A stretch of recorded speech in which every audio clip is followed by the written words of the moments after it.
Perhaps we need some outside universal threat to make us recognize this common bound. I occasionally think how quickly our differences worldwide would vanish if we were facing an alien threat from outside this world.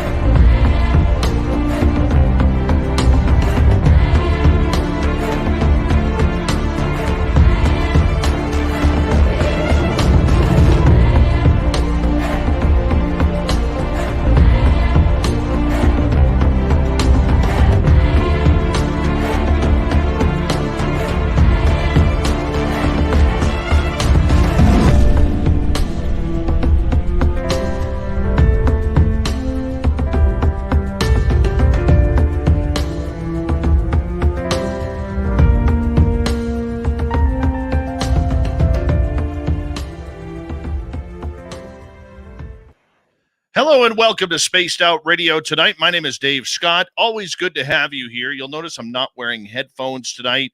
I got a big earache in my left ear. Man, I haven't had an earache in like 30 plus years. It absolutely sucks. R Keith Andrews is here tonight.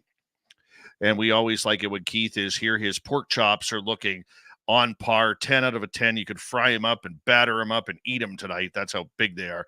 Looks fantastic.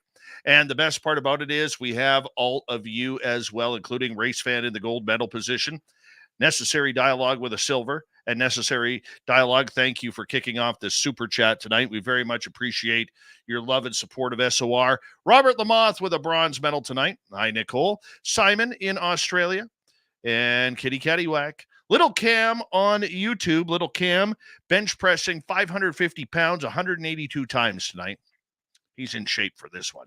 Brown Dwarf, nice to see you. Hi, Paula Foss and Eternity Eternal. Rugged Source, Cosmic Joe, Tim in the Backwoods. Good to see you all. Corey and Melvin from Mars, thank you for coming on in. Raymond L. Abbott Hoffman, good to see you both. Les Paul Holland in Australia, strumming away on his Gibson Les Paul.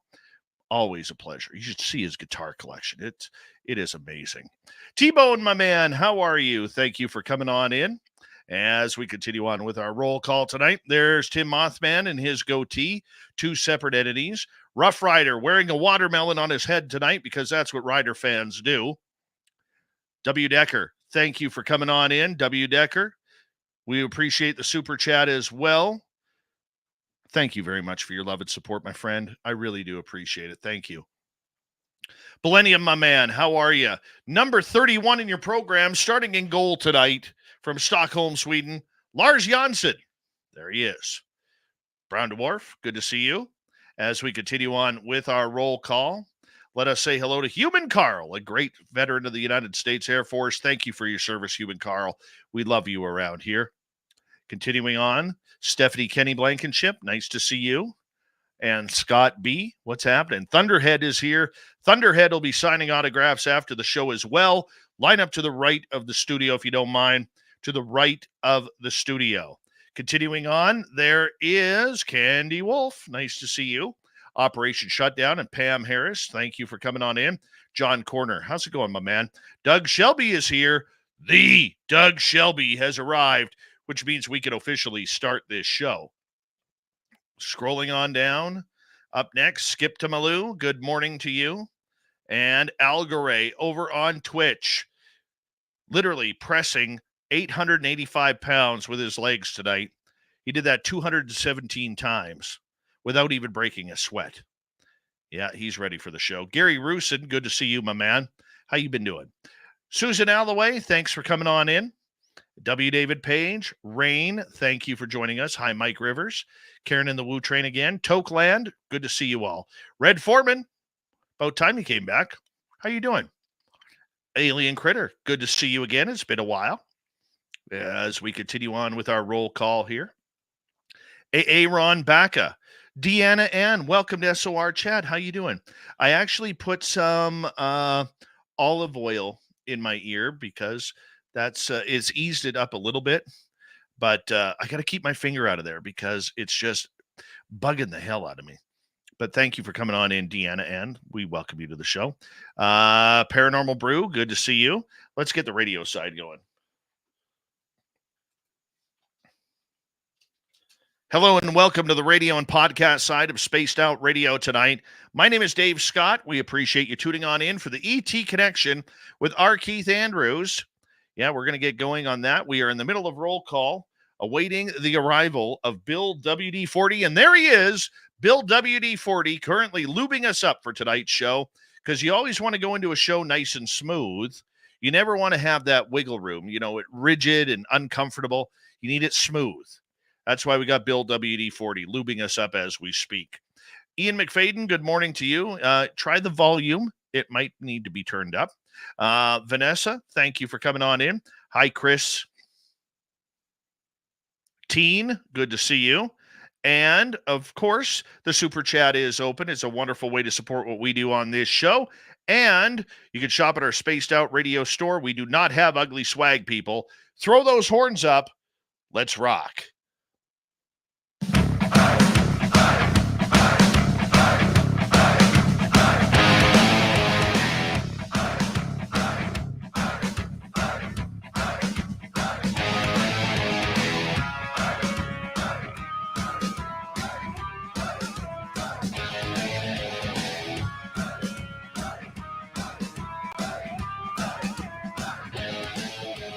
From the mountains of central British Columbia to you listening around the world, this, my friends, is Spaced Out Radio.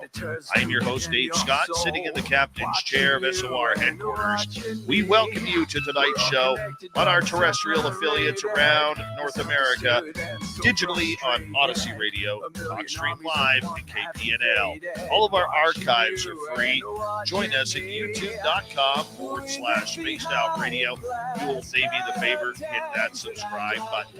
You can follow us on X at Spaced Out Radio, Instagram at Spaced Out Radio Show, and on Patreon in the Space Travelers Club. Our website, spacedoutradio.com. We have a plethora of features for you. Rock out the Bumblefoot, read the Newswire, check out our swag as well. Tonight's show is brought to you by Chive Charities. Help make the world 10% happier by visiting Chive Charities today. You can find them on our website. We got a fun show packed tonight. R Keith Andrews and the ET Connection are here for the next couple of hours. And then we have an announcement on UFO Court. You may not like it, but we're going to keep that a secret until it's time. Courtney Marcassani and Nicole Sakic will be here for that. So it's going to be a great show. We're going to skip over Steve Stockton tonight because we do have that important announcement, and we will get to that as quickly as we can. One of our favorite and most popular guests is back on the show tonight as R Keith Andrews comes in for the ET Connection. Keith is a lifelong ET experiencer, abductee, communicator with everything extraterrestrial and supernatural. He helps counsel others who have had their own experiences, but may not understand or know how to react to what is happening to them. Keith has been with the show for damn near 9 years now. Hard to believe. Hard to believe it's been that long. He has the best sideburns in the UFO world. And if you're on our YouTube channel, or if you haven't seen them, go to our YouTube channel. You can check out those pork chops. They are gorgeous. R. Keith Andrews, it's always a pleasure to have you on Spaced Out Radio. And you know what? It's hard to believe it's already been 3 weeks since we saw you in Reno, my man. Yeah, it's just blown by. That was a trip that is definitely one to remember. And you got to introduce us to your beautiful girlfriend who's hanging on out with you, and what a sweetheart she is. Yeah, that I got asked actually by her to let people know there is a new word that actually applies. And that is, there's a new word that's come out in the last couple of years called a pre-onset. Meaning, we've already talked marriage, we've already talked about plans for it. I just haven't popped the question yet, and won't until she comes across the border. I get you. Well, you know what, Keith? You made that help make that weekend for our listeners and the rest of us very, very special. You are one of the best guys in this world when it comes to being just a fun and great human being. And I want to say thank you on behalf of Spaced Out Radio for your attendance at our annual fan party. Well, I must say thank you very much. I've never considered myself fun, but I'll take your word for it. Well, we like you around here. We do. We do. Keith, this is a show where we take a lot of audience questions, and they'll be building up here momentarily. So if you're in our YouTube chat room, please put your questions in capital letters so I can get them to Keith. For people who may be tuning into you for the first time, you are somebody who's been a lifelong contactee, lifelong experiencer. It's really all you know. And now you help counsel those who aren't understanding their own contact experiences as well. How gratifying is it for you to be able to have that opportunity to help people understand what's happening to them? For me, I'm not entirely certain how I would answer that. I do know that I enjoy looking at somebody when everything comes together and they go, wait a minute, I'm not nuts. Like this, it happens to other people. It doesn't always help on their end, but knowing that I can bring some semblance of stability, if you will, and in this world, it's a weird comment, but some sort of normalcy, to their life does have a real bonus to it. The difficult part is trying to call the UFO environment a normal thing. But the reality is, when something that's paranormal happens often enough, it becomes the normal thing. Should it be normal, though? I don't know if it should be, but to my way of looking at it, all paranormal really boils down to is a little understood aspect of what is normal. Most people see a starship going by and they go, oh my gosh, it's a starship. It's unidentified. Quite often I'll look up and go, oh, that belongs to these people. I can spot a different off-world craft easier than I can tell you whether it's TWA or Qantas that's flying if I can't read the insignia. For you, this has become so commonplace with ET Contact and extraterrestrials. There's a lot of people out there who say, you know what, come on, man. Nothing like this happens to everybody. I mean, you're just doing this for ratings. You're doing this to get clicks. You're doing this to promote yourself and your name. But they don't understand the person behind it, which many of us do who've been dealing with you for a long time. And they don't understand how that information comes to you. So maybe take the time to explain how you get that information from these alien creatures. Well, number one, I get it firsthand. I don't do any research. So many times the different races I know them by a different name than what researchers know. That'd be first and foremost. Secondly, I have learned a lot, quite frankly, from you, Dave, regarding a little bit more diplomatic approach, because my normal response when people go, come on, you're just making it up, is a little less than diplomatic. But the reality is I question my own mind half the time, and then people come up. Like I was talking to somebody on our trip in Reno about the Anunnaki.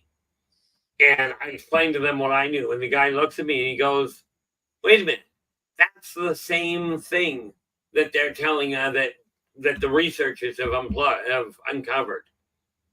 I went, yeah. He says, well, where did you get it? I said, by talking to the Anunnaki. It seemed like the easiest way. Now you got to understand, most people look at off-worlders. I split them between off-worlders and ancient races. The difference being off-worlders evolved off the planet. Ancient races are still on Earth, and this is where they started. But to my way of thinking, they're just other people. They look a little different. They've got different habits. but they're no different from humans on the whole. You know, aside from their toys, are a whole lot more complicated. How But like you complicated said, is Dave, it? go ahead. How complicated is it? Their toys? Well, let me put it this way. Just everything that goes along with it. Yeah, well, they use a different set of elements, or more to the point, a more expanded set of elements than what humans use. They understand physics at a level that humans can only barely comprehend at this point. Okay, so when they start dealing with things, to them, it's just plain, this is just common. Like when I first tried to explain the OTE drive to somebody, it took me 2 hours talking to a scientist with a master's in astronomy and astrophysics in order for me to explain what they were doing.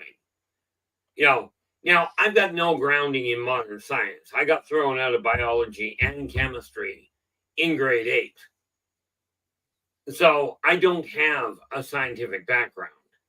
I've got an experiential one.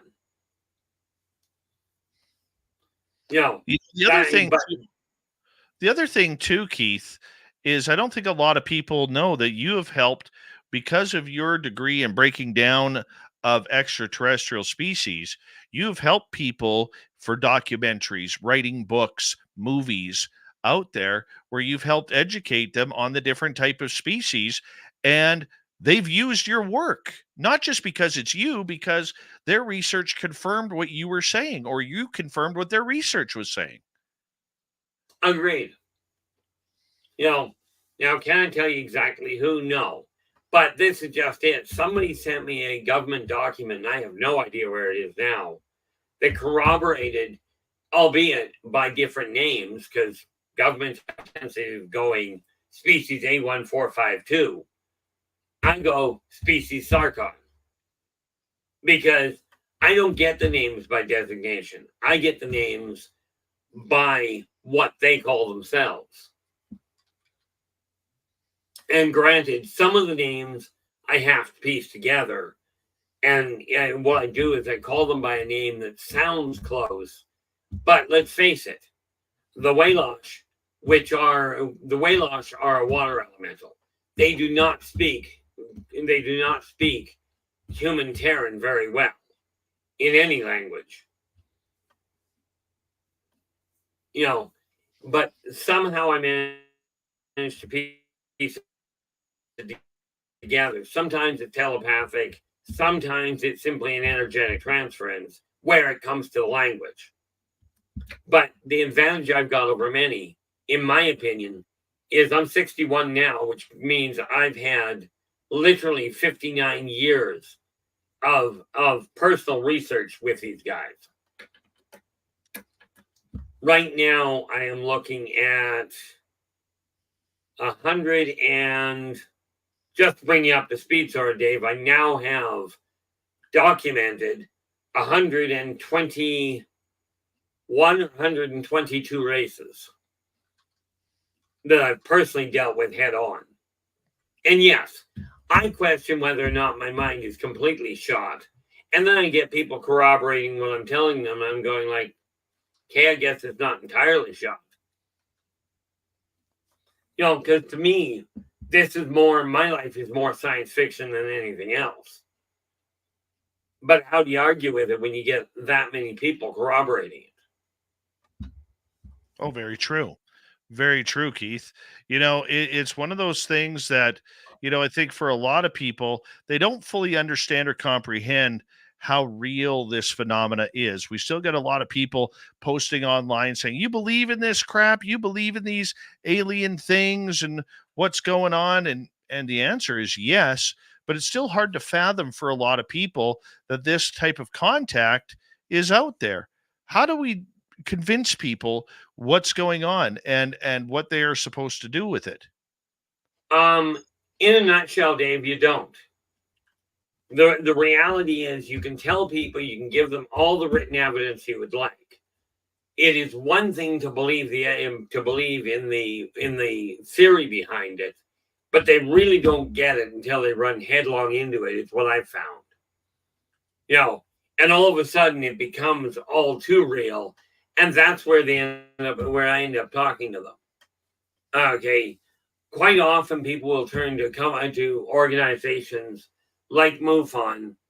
Okay, and I don't know what people think of MUFON. I don't have a problem with them personally, but they talk to people that are out there whose names are out there. Let's face it, in the greater scheme of things, I'm pretty much a nobody. I'm really not that different from anybody out there. I've just got a different set of life experiences.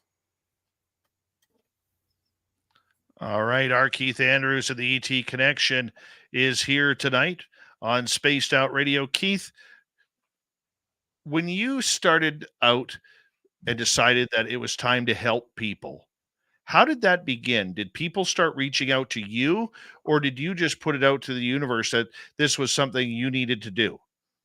Honestly, the UFO side of it was an accident. But when I first started helping people, I was sitting on a bench in a ballpark. Okay, I was only 10 years old, and a 16, maybe 17-year-old girl sat down beside me. And I don't know if she said anything. All I know is I heard, I've had a boyfriend for 2 years, and now he won't touch me. He won't even look at me. Why not? Well, I'm 10 years old. I looked up at her and I went, because he's sleeping with your best friend. And she goes, what do you mean he's sleeping with my best friend? I says, well, they're crawling into bed together. At 10 years old, you're not thinking this. You're not thinking what that means. And she goes, well, how do you know it's my best friend? I said, technically, I don't. But she looks like this. You met her like this. She behaves like this. Girl looks at me and goes, oh my gosh, that's my best friend. I says, I know I'm overstepping, but you might want to reconsider your definition. Now that sounds absolutely hokey. Especially when you think from that day on, every recess, lunch, after school, and before school, I had people coming to me to see if their parents were coming home, because I grew up on a military base during the Vietnam War.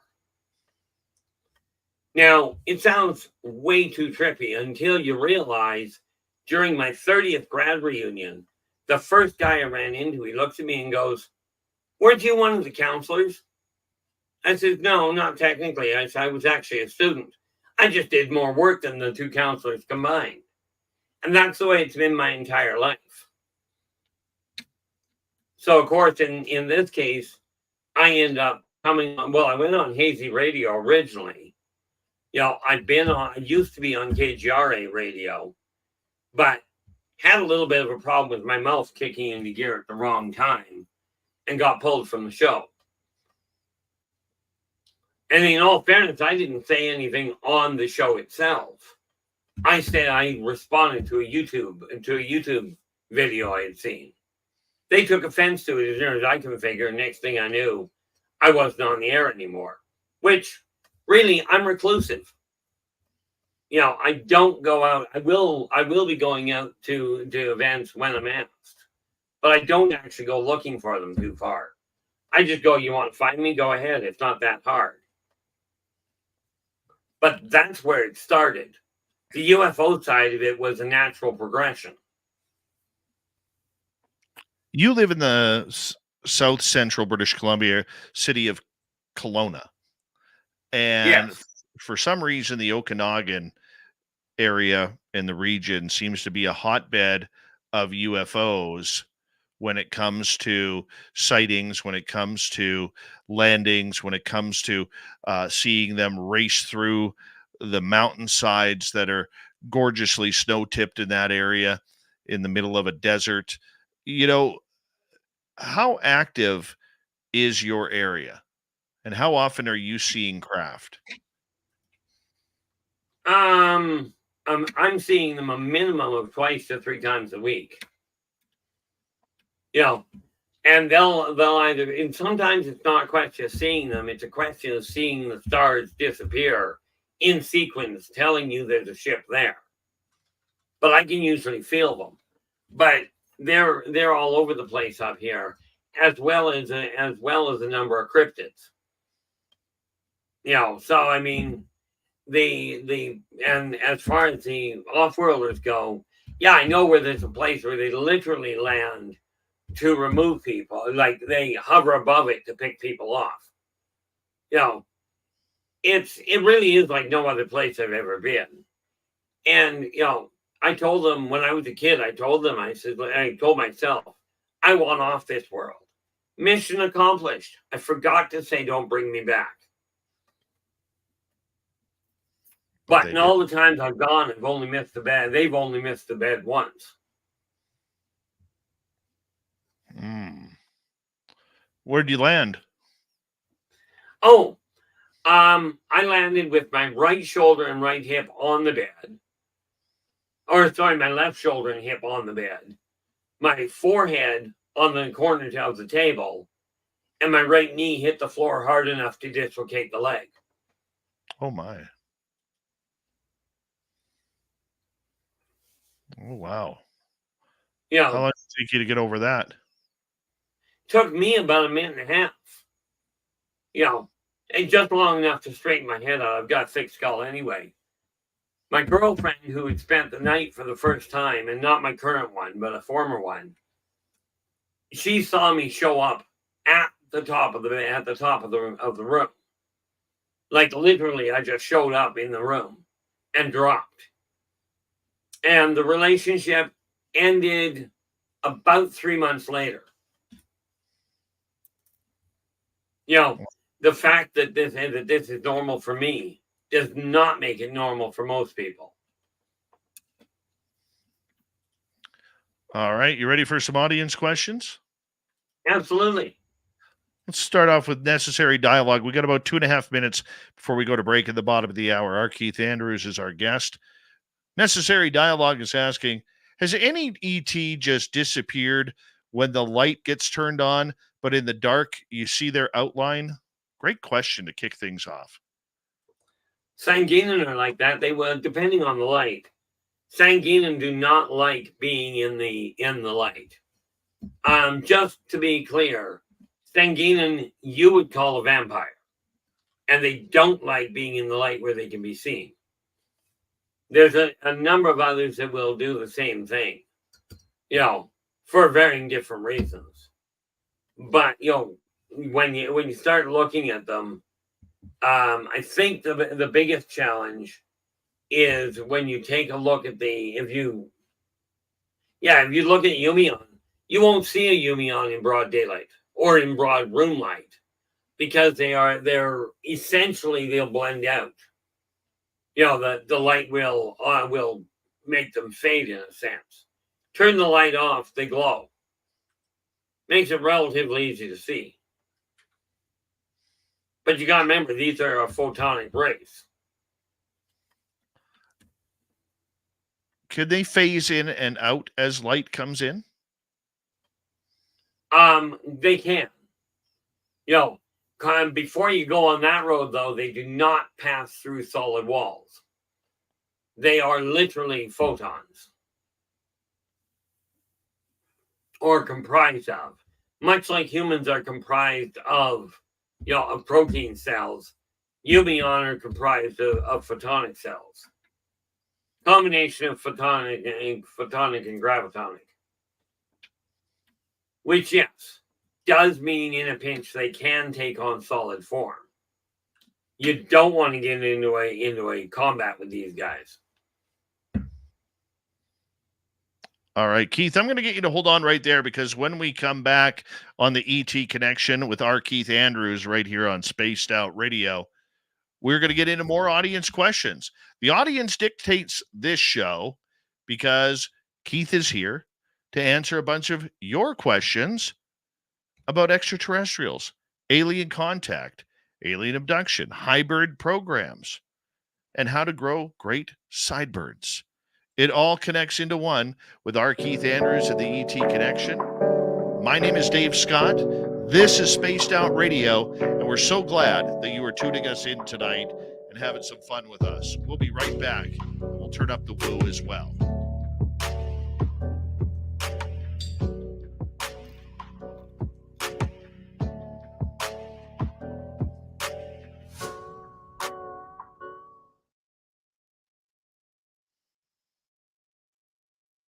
All right, Keith, we're clear.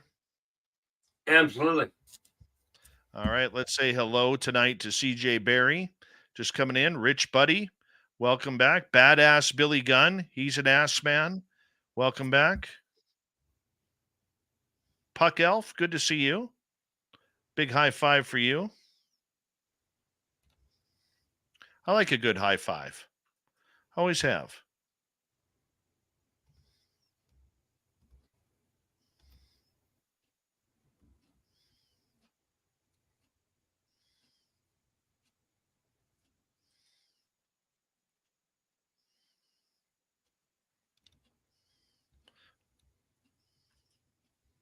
Let's get a close-up of those sideburns tonight. Turn to the side, Keith. Look at that. Now the other side. Oh, that's beautiful. Just absolutely beautiful. Dave is a hugger, but I also like a good solid high five. Yeah, badass Billy Gunn. He's an ass man. You have to know that from WWF back in the day before they became WWE. Stanley Cup final starts tomorrow, people. Let's go Oilers. Who are they up against? Florida Panthers. Ah, I'm making my prediction right now. Edmonton takes game 1. Florida takes game 2. Edmonton takes game 3 and 4 on home ice. They lose game 5. They win in game 6 to take the cup. That's my prediction. nice call. Yep. Bet you would tickle pink when they took the Canucks out of the run.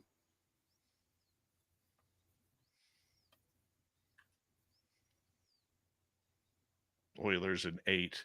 You're a Calgary Flames fan. You're not even allowed to comment, Gee Calgary. Hi, Dirt Road. How are you? Doc from Wyoming. Good to see you.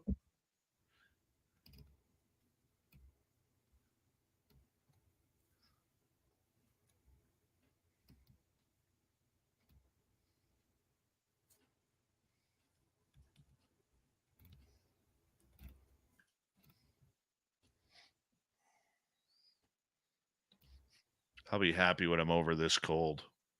I don't even think it's a cold. Apparently, I've never had allergies before, and apparently I've developed allergies to what I don't know. But that's what's causing my sniffles and now my earache. Well, that has been known to spontaneously occur. Yeah. You don't have to be born with allergies. I did have this summer. I had my first cold in 25 years. But that's okay. I trade it off. I don't get colds and flus. I get heart attacks in one stroke. Never again will I tolerate a stroke. Those are no fun.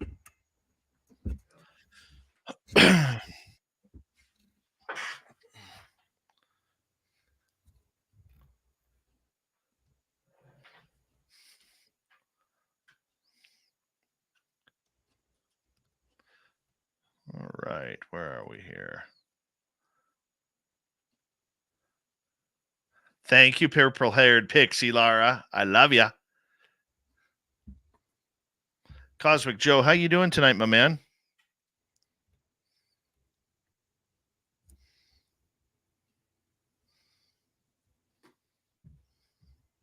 Anybody sneak in that I didn't see? It's not Ohio State. It's the Ohio State Buckeyes. I love the. I think that's the best name.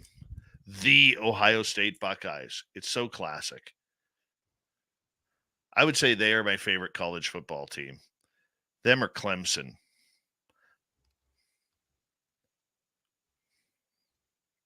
I like, you know what I actually do, because I am a sports fan.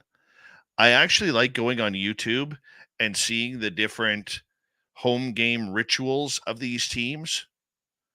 You know, Virginia Tech with the Hokies and Enter Sandman's pretty cool. R2D2, how are you? Beep bop boop, how are you?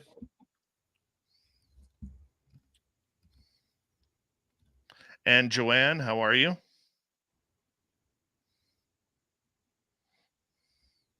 That is allowed.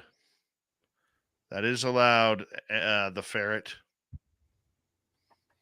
All right. Thank you to W. Decker, T-Bone, and Necessary Dialogue for the great super chats tonight. It's a great way to support what we do on this show. And don't forget, you can shop at our Spaced Out Radio store. We do not have ugly swag, people. No ugly swag. Let's go.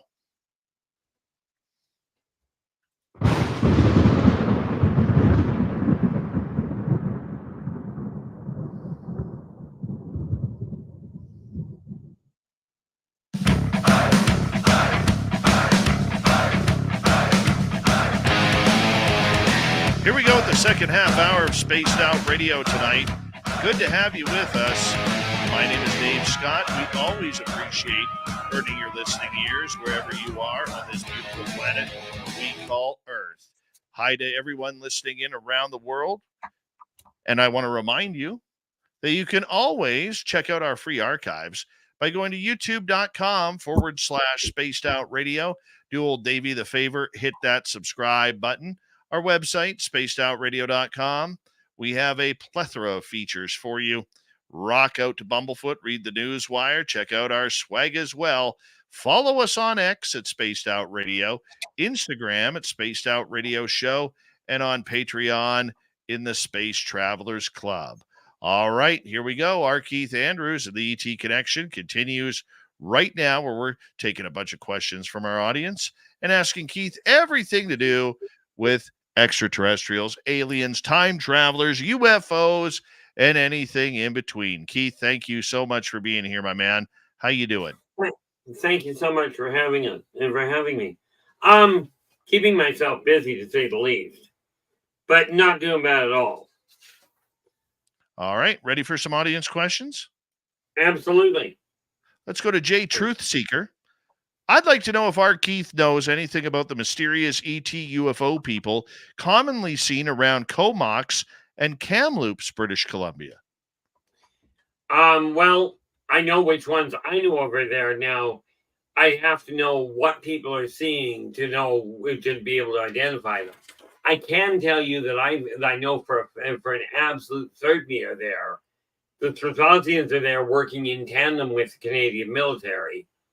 Okay, not in a combat flying position. Strathosians are your 7.5 to 8.5 foot reptilians. Okay, they are there. You might see, depending on where you are, it is quite possible that you'll run into the elephant out in the woods. There is no doubt the Sasquatch is around there, which is not really an alien in my opinion, but what you might call a cryptid. Quite frankly, I refer to them as an ancient race. And of course, you will find the gray and the Zeta Reticulans, more often the Beta Reticulans, same species, different race, much like your Orientals as compared to your Africans. Okay, where humans are concerned. And there are a number of other ones that float around at the same that you'll run into periodically. But it's a mix as to whether we are talking about off-worlders or ancient races. All right, let's go over to Abbott. Keith, what do the aliens think of your impressive sideburns? I have no idea. Don't get me wrong. That's a mixed bag for everybody. The reality is it's personal choice, even for them. I bet you that they come in the middle of the night and take precious, precious photos that they sell on Alien Amazon of your sideburns. I swear to God they do. I heard this rumor. Well, you can swear to whoever. I cannot either corroborate it nor deny it effectively. I will tell you, the ones that won't bother is what you would know as dwarves, which are by they call themselves Dwarvor. Clearly, they don't really have much use for the sideburns. from their standpoint, the beard is the thing. And I just, on the whole, don't carry one. And certainly not of that size. All right, let's continue on here, Keith. Let's go over to Jorgensen. Are UFO sightings more prominent to military or ex-military personnel? From my experience, and I don't have any data to back this one, but from the number of people I've talked to, I'd be inclined to say no. The only difference is military or ex-military, depending on their branch, may recognize them as an off-world craft more readily than your standard civilians. But we got to remember, UFO or UAP is an unidentified item, which means if you're looking at civilians, there's a lot of things that they'll look up, see, and not recognize. Military may be able to give it a little bit more of a definitive, this is what it looks like. They may have more comparative reasoning for it. Let's go to Donna. Do humans part of hybrid programs get consulted about child behavior, parenting, their genetic offspring? Well, the best way I can put that is sometimes. Think about it. With the number of humans that are running around with kids, how many of them actually get, and on a percentage base, how many of them actually get asked, how do you deal with a kid? Or how do you deal with a special needs kid, child? The questions are there, but there are not really that many people that will answer them. And even parents of hybrids. Bear in mind, quite often, neither the hybrid nor the parent knows the kid's a hybrid.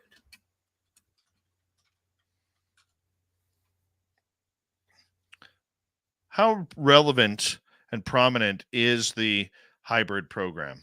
And for people who may not know what it is, take a minute to explain it.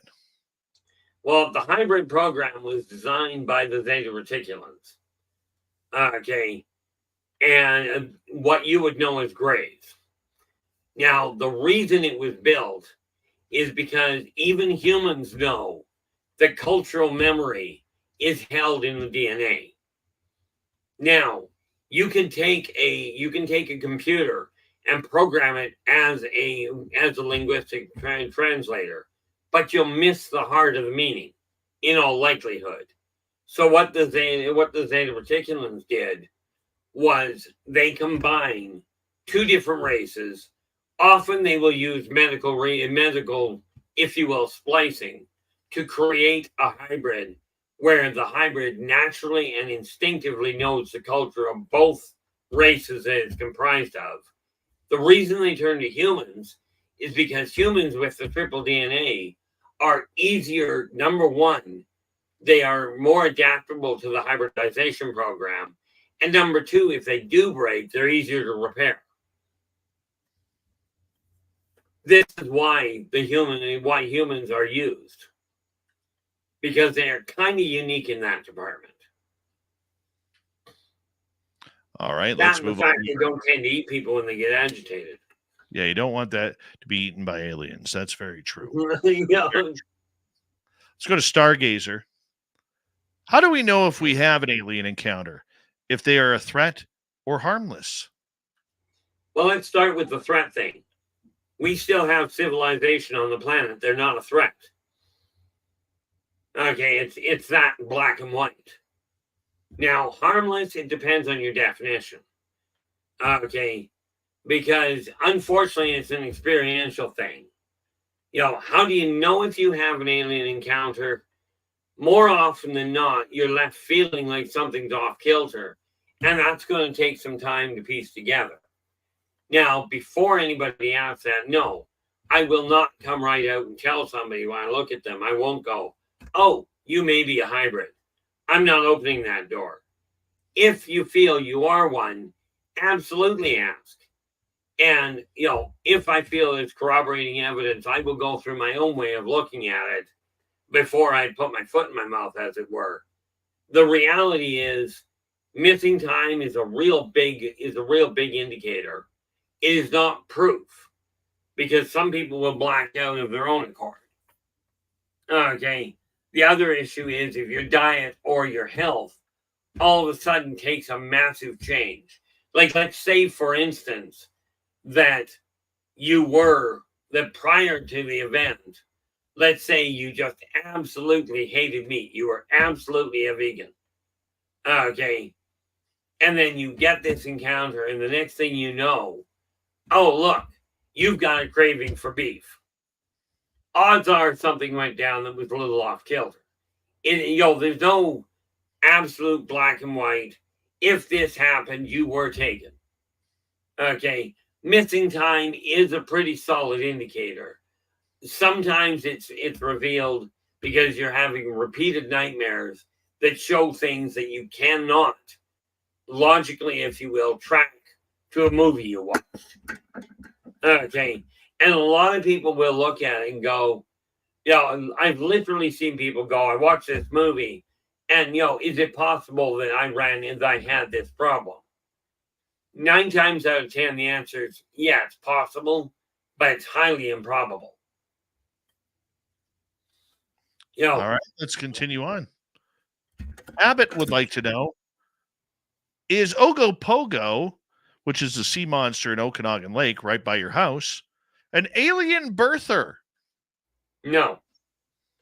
Now, this is the one of 2 cryptids that I can actually say I've actually seen. In my opinion, that is a long-necked plesiosaur. Okay, as in should have been dead about 120 million years ago. It missed the message. But it is simply a prehistoric animal. Do you think it is a sea monster? Well, a whale used to be called a sea monster. Like I said, in my opinion, from what I saw, you're looking at a long-necked plesiosaur. Really? And since they don't know how deep Okanagan Lake is, there's apparently a silt level there that precludes seeing below it. Now, I don't know oceanography, or in this case, I don't know the hydroside of the lake. All I know is what I saw. I saw the whole outline. Now, I was actually studying dinosaurs before I hit 6 years old. Matter of fact, I was teaching my little brother about the life cycles of them before I got into kindergarten.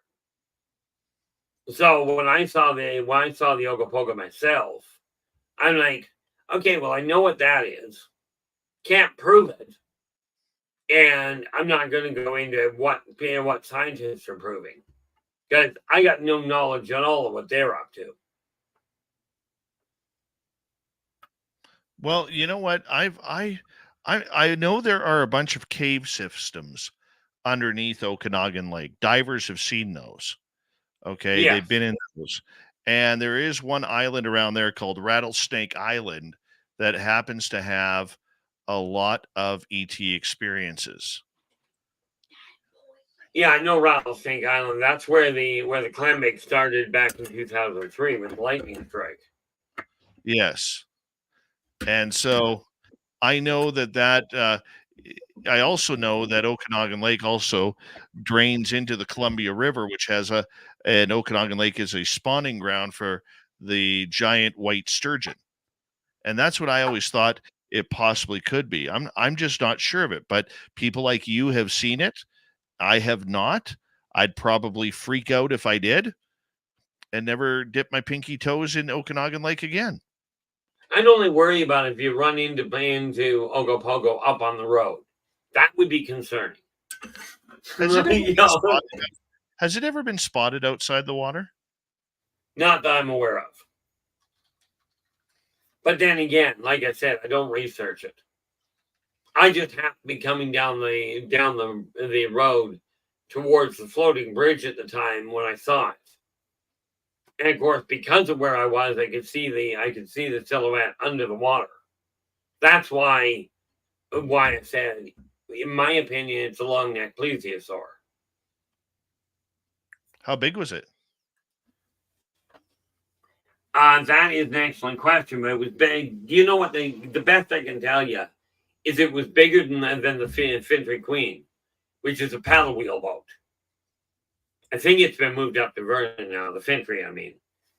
So you're probably looking at 60, 70 feet long. It's not a small animal. All right, let's continue on here on Spaced Out Radio. Our next question is from W. Decker. This might be a difficult one for you. What are your thoughts about Luis Elizondo's new upcoming book? Now, Keith, to remind you who Lou Elizondo is, because I know you don't watch the news, he's the gentleman who used to run the UFO program called ATIP at the Pentagon. Why do you think his book is called Imminent? Why do you think that would be the title? And is this something you could comment about? Well, number one, I have no idea about the book. As far as that goes, my suspicion, and that's all it can be classified as, is my suspicion is if it's being released and that's the position he used to hold, then I wouldn't be putting a lot of faith into it because of past record of government involvement in covering or in misleading, which would lead me to question what is written in the book in the way of races. Now, I am by no means an expert. Okay, but that said, when we talk about imminent, I find it intriguing that that they would talk about aliens in imminent fashion. Whereas if you know anything, if you're, in my opinion, if you understand the evolution of man, then all of a sudden, and I'm talking more on the spiritual side, bringing an alien race into a primitive community, a primitive hostile community like humans, you are going to tear society apart. It's already fragile, and humans don't handle change, that much change all that well. So there's a lot of reasons I'd look at it with a lot of questions. Now, I mean, let's be clear. I look at the book I've written, and I question the sanity level of what I've put down. But I keep getting it corroborated by people, so I just might forget it. I'll just carry on. But ultimately, that's what I look at there. I will not say it's accurate or not accurate. I just question because of the correlation between him, his former position, and standard governmental issue. It just raises a lot of questions for me. I think his book is going to be interesting if he names names. That's what it all comes down to, is if he names names and locations. And I hope he does. And let's move on, as we've got about 6 minutes to go here before we have to go to break at the top of the hour. R Keith Andrews of the ET Connection going on. I am Pam.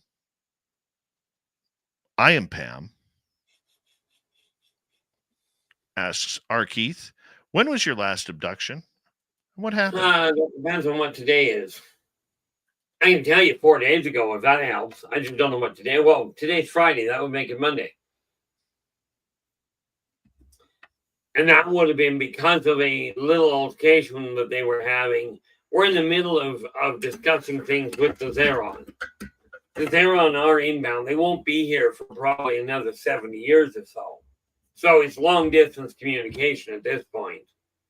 But the Zeron are a mechlanoid race with this brilliant idea that wiping out bionomes is a good idea. What they're overlooking, now here's logic for you, all of their evolutionary advancements are based on biological evolution because they copy biological races and literally mechanically build them. Yes, I know that sounds absolutely hooped. Life is not just what humans see as life. There are so many different variations on it. But ultimately, that's what's going on. That's what that was about. And we are making headway. Not as much as I'd like, but what the heck. Aloha Dave down in Mexico is asking, what percentage of abductees remember being abducted versus those that don't? Well, I certainly can't give you a definitive, here's the percentage, but based on the ones on the people I've dealt with, I'd have to say if you've got 5% of the abductees remembering they've been taken, you're hitting really high numbers. It's probably closer to 1. Okay, and maybe only a fraction thereof. Most people, the screen memory process that the zeta reticulans developed is, shall we say, effective. How is it So it's effective? really not that many people that do remember. How is it effective? People don't remember. Why did they put the blockages up?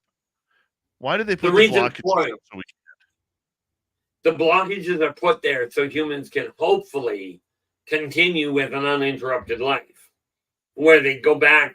Yes, it's a weird feeling, a weird memory, but they leave the blockage in there so the humans are not traumatized too much. Now, to be clear, they use the same blockage on other species. Okay, different impact, different pictures, but the same concept.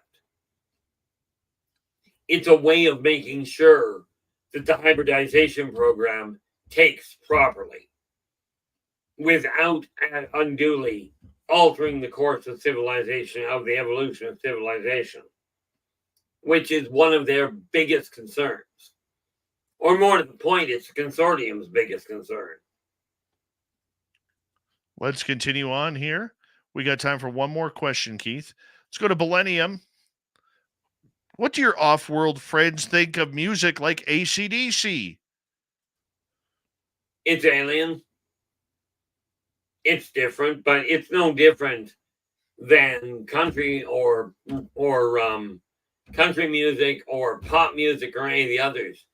Individually, some of them probably like it, but it's just as varied with a whole lot more options than what humans have.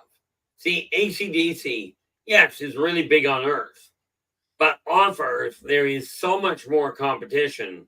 They really are not a well-known band.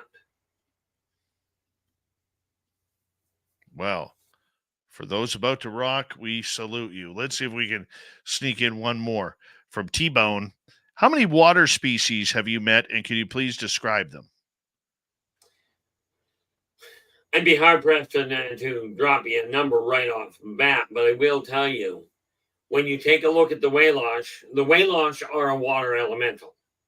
Okay, there is the Wayland are what you would know as merfolk, mermen, sirens, that sort of thing.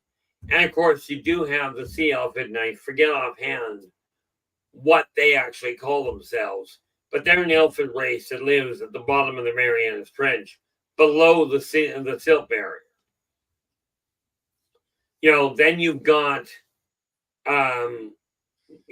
a number of different reptilian races that are waterborne, as well as a few insect ones that live down there. Oh, and let us not forget, when you're looking at the Udina, well, the Udina are not local. The Udina are a heptapod. But, and I forget offhand, I also met an octopod race.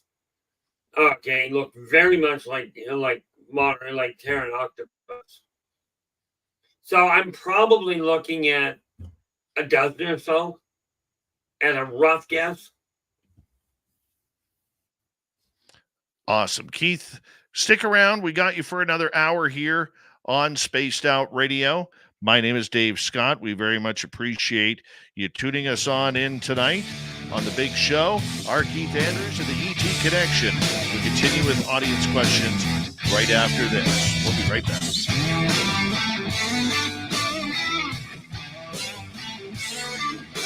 This is Spaced Out Radio with host Dave Scott. All right, Keith, I'm going to put you back in the green room. I'm going to disappear for a couple minutes because my grandson just arrived at my house. Oh, okay. Be right back.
All right.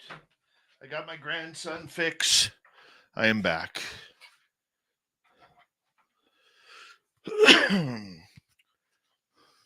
Oh, I don't want my headphones tonight. My ears hurt too much.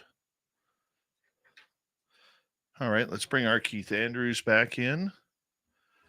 Anybody pop in while I was here? Miss Tessa Marie, how are you?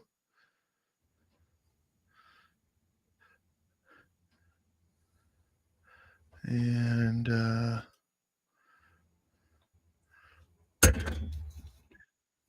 hey guys, we chat moderators. We've had a couple of trolls in here already.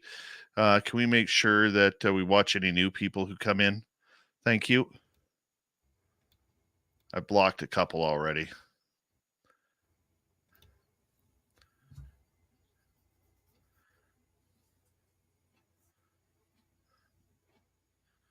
All right.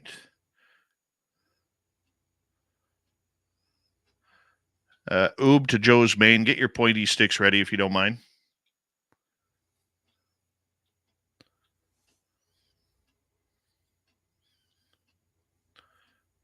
Appreciate that, Pixie Lara. You're the best. Pardon me, guys.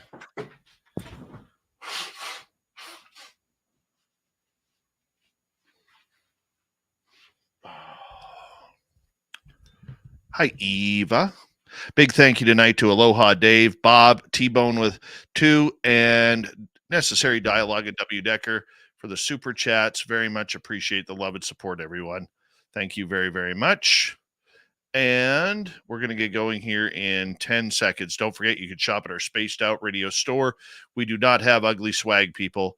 No ugly swag. Hi, Itzy Zaza. How are you? Hope you're having a good night. Here we go.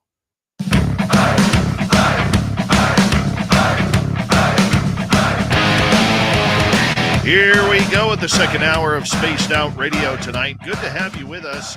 My name is Dave Scott, and I appreciate you tuning us on in wherever you are on this beautiful planet we call Earth. Hello to everyone listening in on our terrestrial affiliates around North America. We appreciate being able to broadcast to you live each and every night. You can follow us on X at Spaced Out Radio, Instagram at Spaced Out Radio Show, and on Patreon in the Space Travelers Club. Speaking of the Space Travelers Club, the Desert Clam has set the password for tonight in the SOR Space Travelers Club. Verificationism. Verificationism is your password. Use it wisely, Space Travelers, as the Clam sets the password each and every night right here on Spaced Out Radio. Our website, spacedoutradio.com. We have a plethora of features for you. Rock out to Bumblefoot, read the news wire, check out our swag as well. Follow us on X at Spaced Out Radio, Instagram again at Spaced Out Radio Show, and on Patreon in the Space Travelers Club. R Keith Andrews and the ET Connection continues here on the big show. We're so glad to have Keith here. Keith, thank you so much for being here tonight. And thank you so much for having me. Yeah, it's hard to believe it's been this long, as long as it has been. Yeah, Right. that I've been coming here. A lot of years still under the our belt. most popular guest, so we got to keep you going, man. Well, I'm not planning on ending anytime soon. That depends on your department. You're not going anywhere. You're not going anywhere. We love you around here. Zaddy is wondering, do you know about Planet Sirius and what or who is on it? Planet Sarah and Ceres is like I do know about it. Specifically who is on it at this point, I'm not entirely certain off the top of my head, but I suspect that it is more of a way station than anything else, as in ships coming by, touch down on temporarily. When we take a look back in the late 1800s on Earth, they'd have way stations that were set up in the middle of nowhere that people would stop at to just, to take a break. And I suspect that is more the issue of what it is than an occupied space. But I've got a stack of notes that I kid you not is a good inch thick. Okay. So you're looking probably, an inch thick, we're probably looking at 400 pages that I'm still going through. Okay. Let's take a look at another question here, and let's go to Perminator. Welcome to the chat room again. Can you describe your most memorable encounter with an extraterrestrial being in detail, please? In a nutshell, after watching 197 of my friends get murdered in a MyLab situation, I was terminated. When that happened, I was laying on a bed on a gurney in a room. The cabinet over my right shoulder burst open, basically looked like an office cabinet. All the stuff come out, and a 7-foot female Strazazian shot across the room. With one hand, she clipped the bindings that I was being held down with. With the other, she removed the first of the lab techs, of the medics, chest plate. And do understand they weren't wearing armor, which means all she did was grab hold of the sternum and pulled the whole rib cage out. Needless to say, this left a mess. 4 medics in that lab died that day. Okay, when she pulled me off the gurney and shot down the hallway, because of the fact she was carrying me in one arm, she shot down the hallway on 3 legs. Well, 2 legs and an arm. And, racing down it, we went between a human Strazazian contingent, mixed humans and Strazazians, the reptilians I was talking about. But when this woman, when she hit the human techs, there was no question, she just terminated them. Okay, she fired one up against the concrete wall hard enough to shatter the wall, like to crack the surface of it. Needless to say, the human didn't survive it. Took me into another section in the complex, placed me inside essentially it was a glowing red anti-gravity field where their medics went to work putting my system back together. Somewhere in the middle of that, I had to have passed out because I woke up in the morgue. Okay, so when I woke up at the morgue, I woke up, pushed the sheet off my head, and sat up. And of course, I looked around. There's 30 or 40 other beds around. Now, honestly, I thought it was a barracks. So there's 30 or 40 other beds around. I hopped off. And my first thought was, that was a long drop off a bed. I'm only 5 years old. And there's a tech, he's asleep on the floor. I'm thinking, why didn't you grab one of the other 8 or 10 beds that are empty instead of sleeping there? And why didn't you take your lab coat off? So I looked at the door, and there was a two-way door there. So I pushed my way out, looked to the left. It was all shadowy down there. Looked to the right. There's a ramp. So I walked up there, and there were a couple of human military that were looking at me because 5 years old, my back end is hanging out. I'm in a hospital gown. I walk into the lobby, and here's mom and dad in each other's arms, and I hear the doctor clearly go, "I'm sorry, we lost him." Well, I don't know what's going on, so I walked up to dad, grabbed hold of his pant leg and pulled on it, looked down, and I says, "Who'd you lose?" That day, they stopped calling me by my first name and started calling me by my middle name. Because near as I could figure, that was when they looked at it and went, "My son died, but he's still here, and we just can't let go," as it were. But understand, this was all corroborated by my father on his deathbed. Now, other than that, you want to find proof of it? That'd be fun. Talk to the Canadian military. Right on, Keith. Right on. All right. Let us continue on with another audience question from Cosmic Joe. What is the most evil alien species you have encountered? That's a little hard to say. It depends on your definition of evil. I would say you'd probably be talking about the Zeron, which are a mechlanoid race that is intent on wiping out bionomes. Although the Teklak, which is a reptilian race, about 3.5 feet tall, between 4.5 and 5.5 feet long, raptor looking, that do find humans rather tasty. They literally see humans as a delicacy. Now, you might consider that evil. When you take a look at the Singinan, I don't personally see them as evil. They are bloodsuckers. Okay. As in, they are what you would call vampires. But they just require a different source of food. And I find it hard to call it evil, call that kind of thing evil. Yes, absolutely, humans are high on the food list, but I don't see humans as being evil for eating cattle and pigs. No, not at all, eh? Myself, no. Not any more than I see them evil for eating button and button mushrooms. All right, let's continue on, Keith. Let's go over to Nikki in Seattle.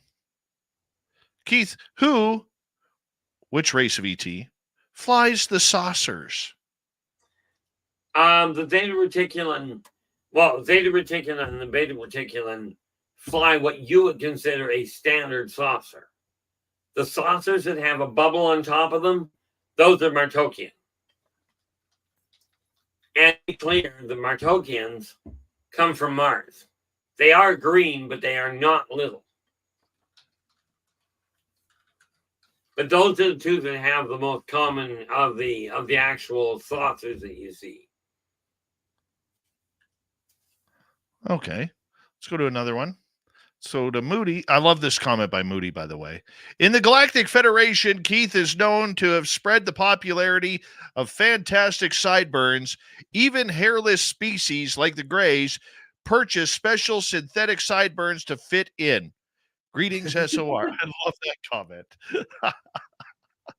Oh, wonderful. Gotta love some humor around here. Let's go to Polly. Do they, example, the ETs, have rules in the hybridization program? Is there a red limit for it? What is the main goal? Main goal is the easy part. Now, I'm not sure what a red limit would be, but the main goal is simple. Grow cultural interpreters. Because when you're looking at interpreters, it's great to understand what the language means. But a cultural interpreter understands the reason for the language evolution. And that's where the hybrids come in, because they give them a natural understanding of both cultures.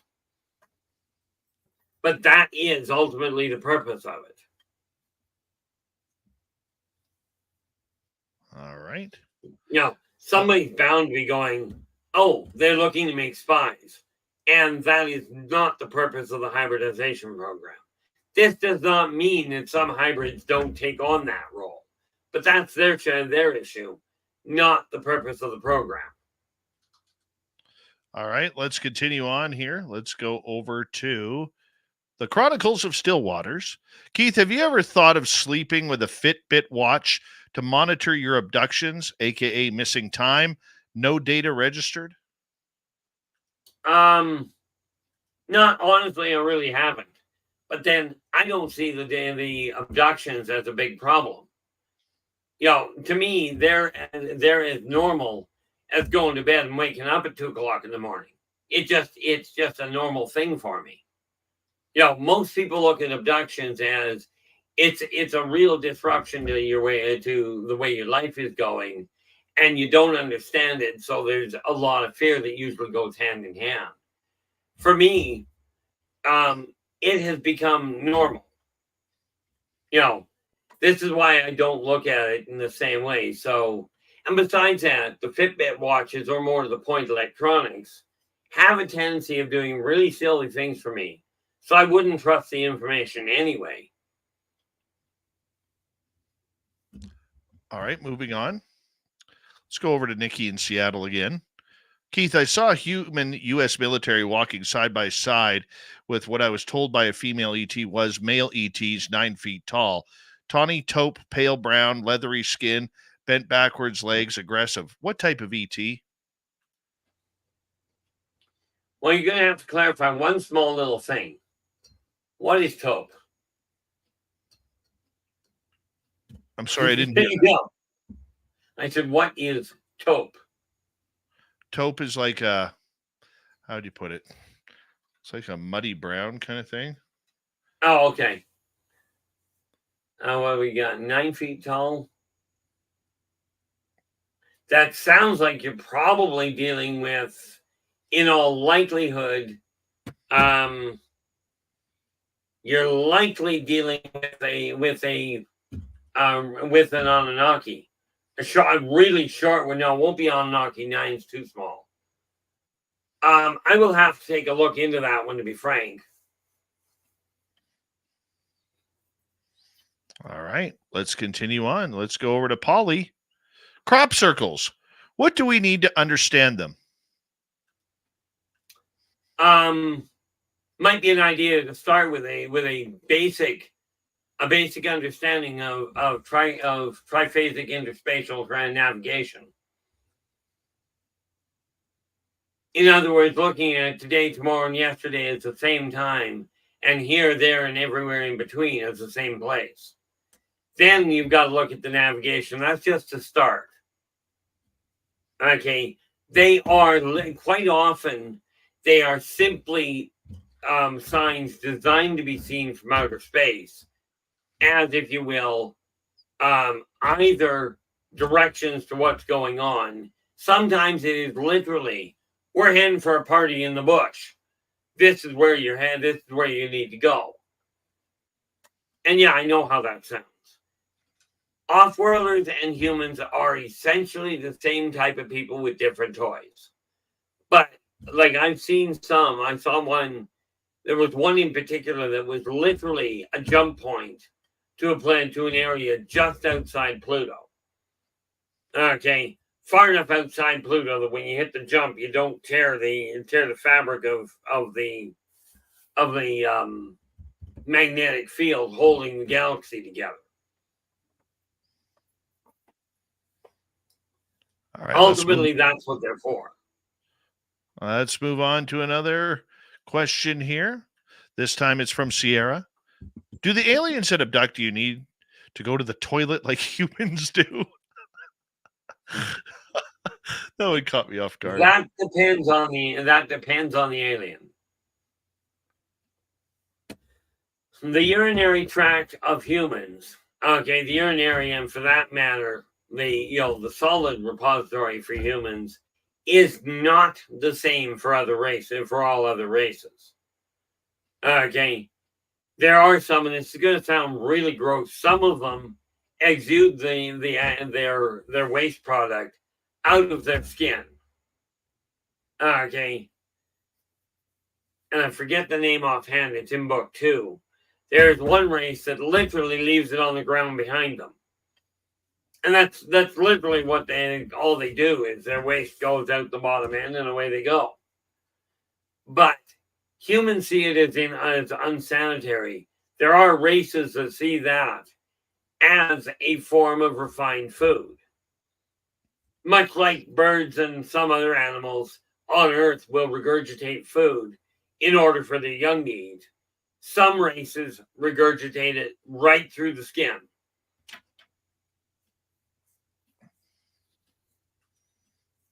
The biggest problem that humans are having is the same system is not used universally. Polly is asking, let's say the hybrid program is made to take this civilization to another level. What with those that ate are not selected? Or what happens with those that are not selected, pardon me?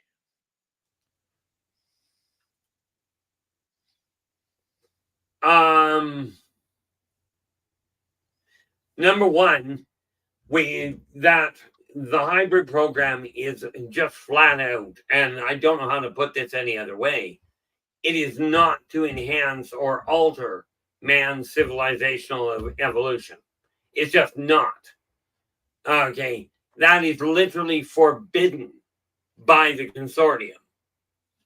Okay, with that in mind, the ones that are not selected, if you're not selected, you don't end up being hybridized. Or more to the point, your cell structure doesn't get used.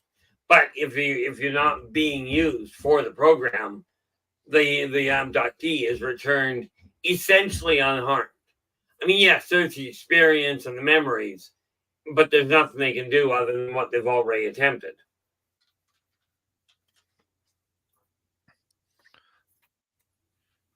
Let's move on.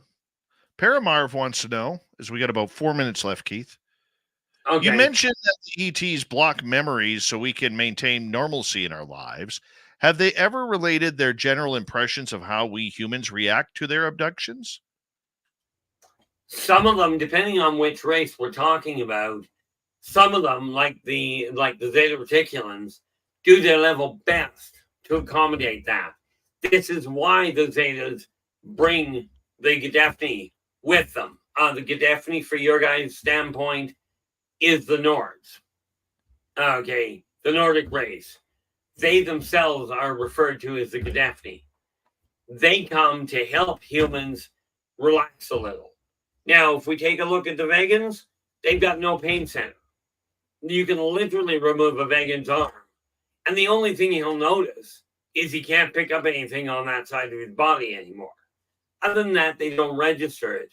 So they don't use anesthetic, they don't use memory blockers, because they don't understand the purpose of them.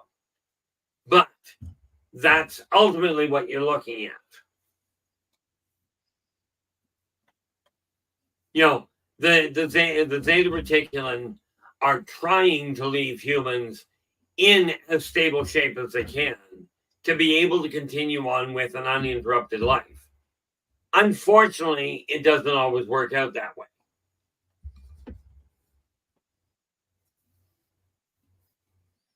All right, let's move on. Let's go over to our next question. This one from Nikki again. Do you know why? Why are the Arcturians and other ETs having their hybrids in schools on Mars and Venus in deep underground bases? Well, let's face it, putting them on the surface of Mars is just plain suicidal, and on Venus is just murder. That'd be why they put them underground. Because it's just plain not safe to put them above ground. As far as why put them in school, well, where else are you going to train them? You know, I mean, that pretty much is where the issue is. Do they actually go to a school, or is there just like study programs? I'm sure they don't have universities or colleges.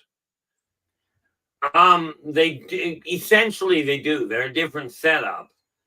But yeah, they do have an educational system. But their methods are a little bit harsh in many humans' standpoint. Okay. But yeah, ultimately it's still an educational system. In many of the races, they literally use if you watch the Star Trek series, Next Generation, when the classes were you'd sit in your room and you'd link up basically via interstellar internet, and you'd have class that way. This is actually a norm amongst many races because they're not all physically in the same place. But ultimately, it is still an educational system in the traditional Terran version of it. All right, Keith, we're going to hold it right there because we are going to go to break here at the bottom of the hour. And it's always interesting to see the questions from our audience in our YouTube chat and the great answers that you are able to pull together. You know, some of us wonder, how do you do it? We don't know how you do it, but it's information you have learned over the years with your own experiences and talking to other experiencers as well. That's why we love you around here. R Keith Andrews and the ET Connection. We got him till the top of the hour. We continue on Spaced Out Radio right after this. My name is Dave Scott. Hope you're having a great night tuning us in. We're having a great night bringing it to you. Here we go.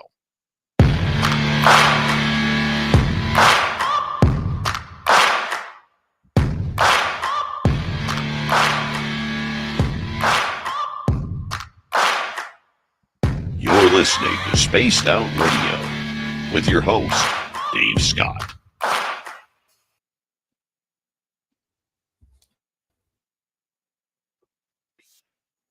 All right, we are clear. Okie doke. I'll be right back, Keith. I'm just going to put you in the green room. Yes. Be right back, people.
Sorry about that. Had to go give my grandson some grandpa love and kisses before bed. 'Cause that's my Oh, job. not a problem there at all.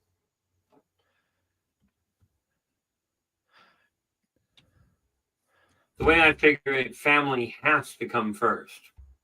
Oh, yeah, for sure. You know, that's always been, as you well know, that's always been the way that I've looked at it. Oh, Moody Mongol with a big point here. Fun fact, all SOR shows, including this one, are broadcast into the future here in Europe, for it is 6:30 a.m. Saturday. Wow. You time traveler, you. Christy Bailey, how are you? Welcome to SOR Chat. Who else is with us here?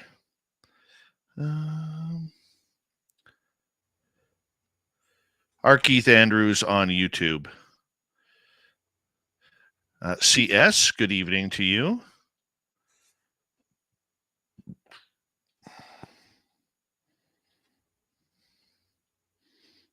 I did give him a kiss from all of you, Pixie Lara, yes. All right. We got about 35, 40 seconds left. Big thank you tonight to T-Bone with a hat trick, W. Decker, Necessary Dialogue, Bob, Aloha Dave, Plants, and Dogface Simon for the great super chats tonight. We very much appreciate the love and support. What a great night you guys have made it here on Spaced Out Radio once again as we close out the week. And we're going to have a great time in this next half hour. We got lots of questions. Keith is ready for it. We're ready for it. So don't forget also, people, you could shop at our Spaced Out Radio store. We do not have ugly swag. No ugly swag for you to wear because we like that kind of stuff. We want you looking good. Here we go, everybody.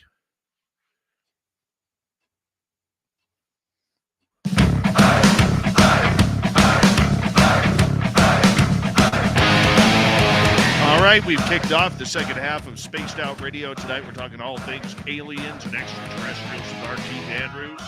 We'll get to them momentarily. Hello, my name is Dave Scott. We always appreciate bringing you the latest weird stuff that's going on this beautiful planet we call Earth.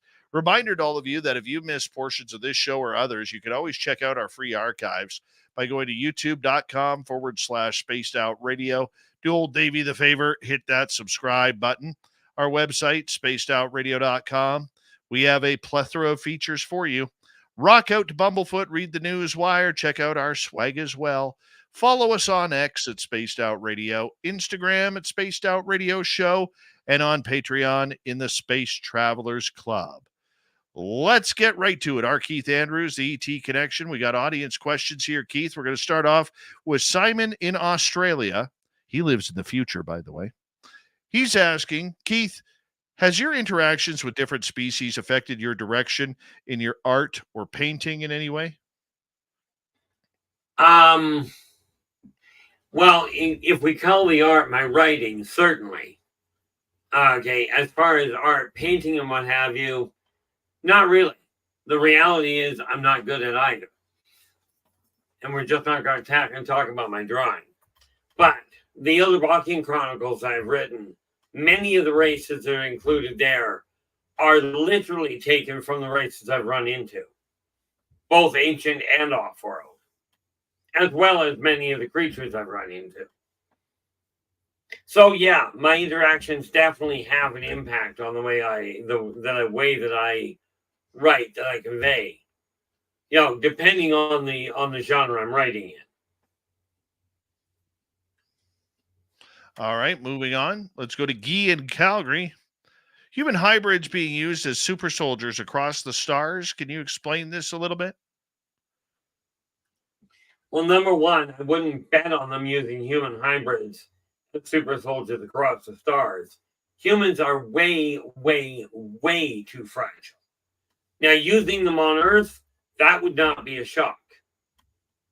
Okay, but you got to remember, number one, humans are not born, even the hybrids are not born armored or with extremely hyperactive regeneration systems. So they wouldn't make fun. Besides that, and this is being polite, the human mind is not, on the whole, capable of handling a literal psionic assault.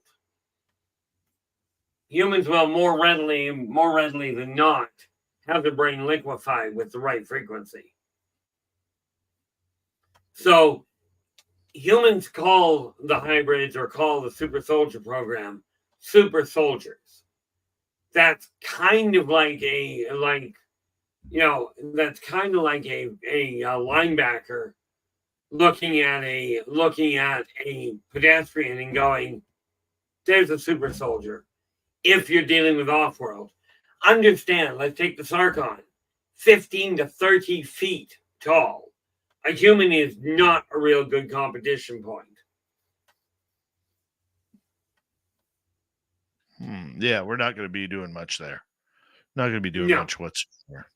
Polly wants to know, do you have any special side effects after your abductions? Telepathy, smelling colors, etc.? Well, the smelling colors, I do that anyway, but I do tend to suffer from usually from a potassium crash.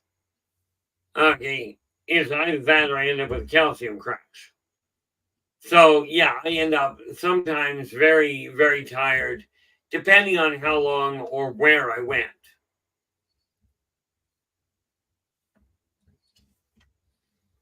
All right, let's make another question here.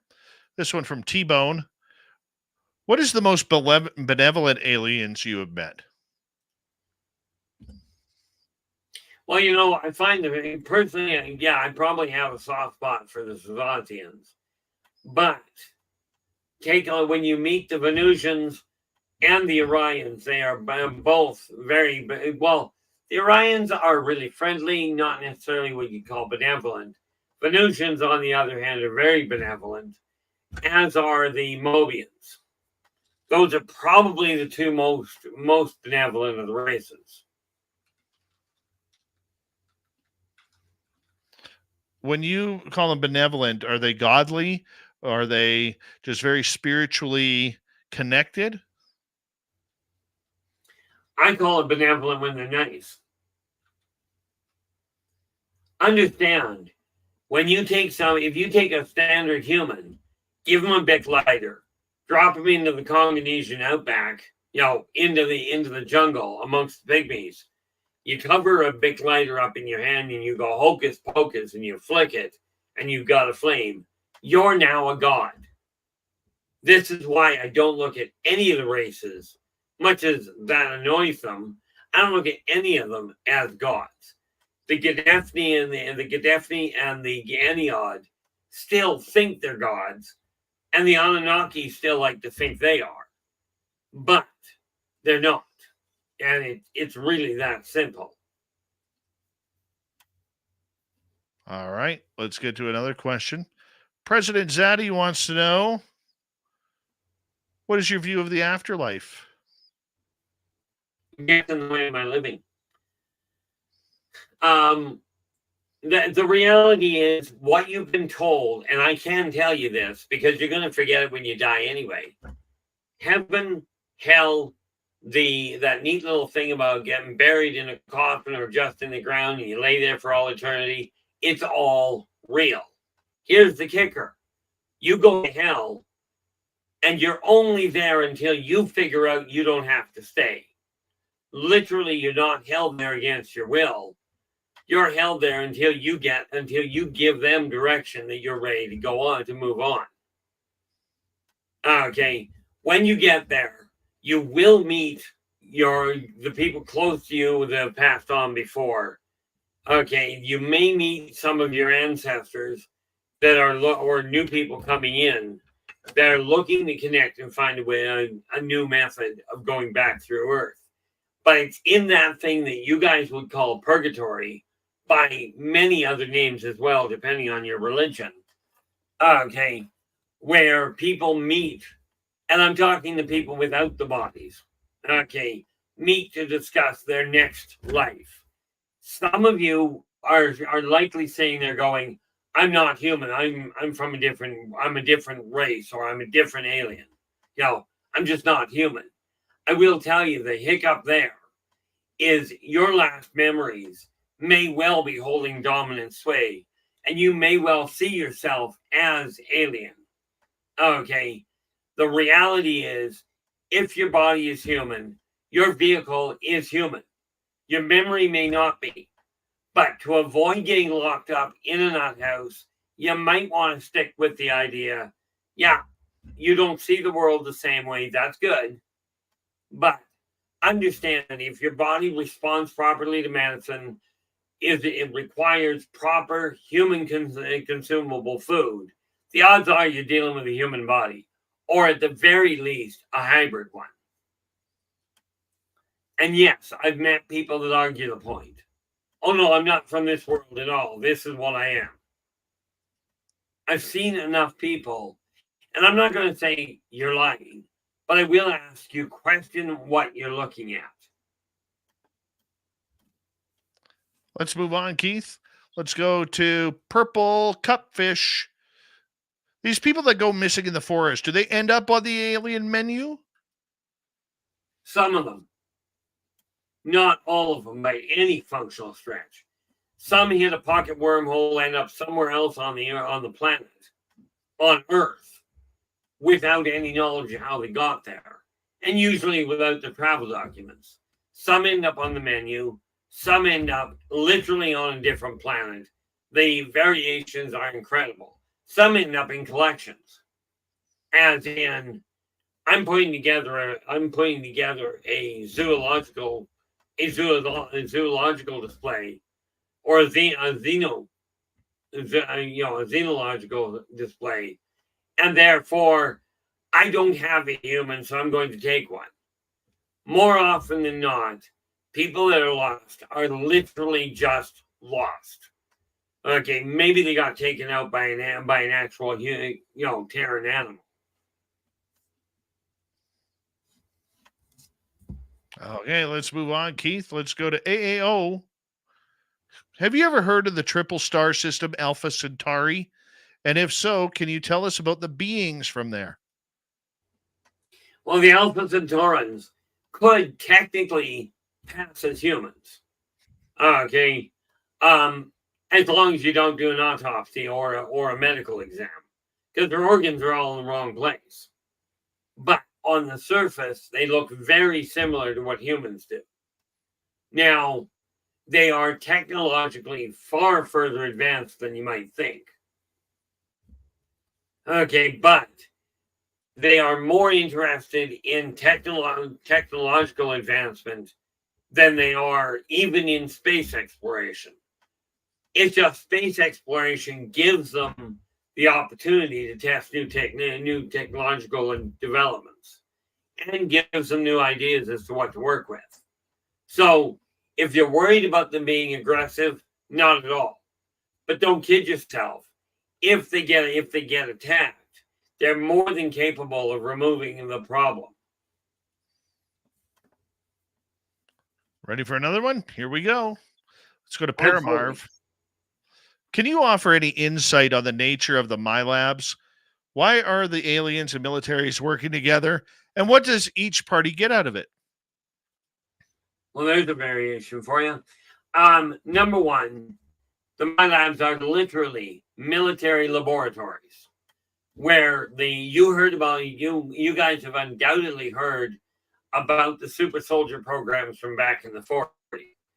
They didn't only take place in one or two different militaries. Every military that I know of has a variation on the same thing. Different techniques, and the purpose is always the same: to make stronger, faster, more efficient war soldiers. They're still all virtually operating under the idea that war will bring peace. War has never brought peace. Now, humans get the off-worlders get an understanding of how primitive humans really are and how backwards their thinking really is, making humans, yes, they're a threat in some ways, but militarily speaking, they are so far off the grid as a viable threat that the off-worlders don't see the military power of humans as a power. They see it more like water guns at best. Okay, and I'm talking your single shot water gun and water pistol. All right, let's move on. Keith Warden Dragon is asking, are all the races a part of one alliance rule of laws?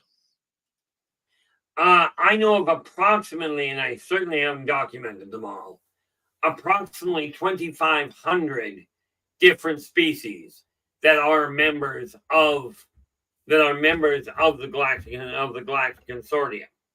And yes, they all follow the same laws. That being said, in the second printing of Races of the Worlds, I'm actually detailing that side of it because it's broken into the consortium space, as in anything that is not claimed by another race, falls under consortium law. In the different empire spatial areas, then the resident empire determines what the internal laws are. And as long as they adhere to consortium law in consortium space, then they're okay. The moment they start breaking consortium law, i.e., interfering with the natural evolution of a sentient race, the moment they start doing that, they are saying they are put in line for consortium law and consortium punishment, which, by the way, in extreme cases, means the consortium will go in and wipe out the planetary home of the primary, secondary, and tertiary governments of whatever race it is. And I do mean that as in they literally blow the planet up. Kind of eliminates the drive to break consortium law. Let's go to Chronicles of Still Waters. When, if disclosure happens, how do you think your abductions will change? Well, first of all, disclosure has already happened. And this is why so many people know about it. It's just humans are waiting for the governments to come up and say it's real. Don't wait for the governments. It's already taken place. And in all fairness, it hasn't done a thing to my interactions. But I suspect when the human race gets drawn into it, assuming I'm still physically alive, I will end up being able to interact with them on a much more, shall we say, a much more involved communication line when they're discussing where they're heading or how they're interacting with human expansion, as in the holdings that mankind has. Right now, mankind is limited to one world that they control. That's this one, which is why we're not dealing with first, second, and third world countries. You're all on first world countries. This being the first world, your country being a country. But my abductions aren't likely to change much. I'm lucky. More often than not, I get, yes, contacted. Okay. Abductions still happen on occasion, and it still throws me for a loop when it does. That's why I get taken by somebody that, number one, didn't ask. It's not that I'm against going, but I'm not impressed with some of the people. Not the least of which, and they know it full well, not impressed with the tail on. All right, Keith, let's go to the UK with they, by Commonwealth the way, are what you would consider ant folk. They literally look like web-slinging ants. All right, let's go to our Commonwealth Andrew of the UK. And is it true aliens steal false teeth?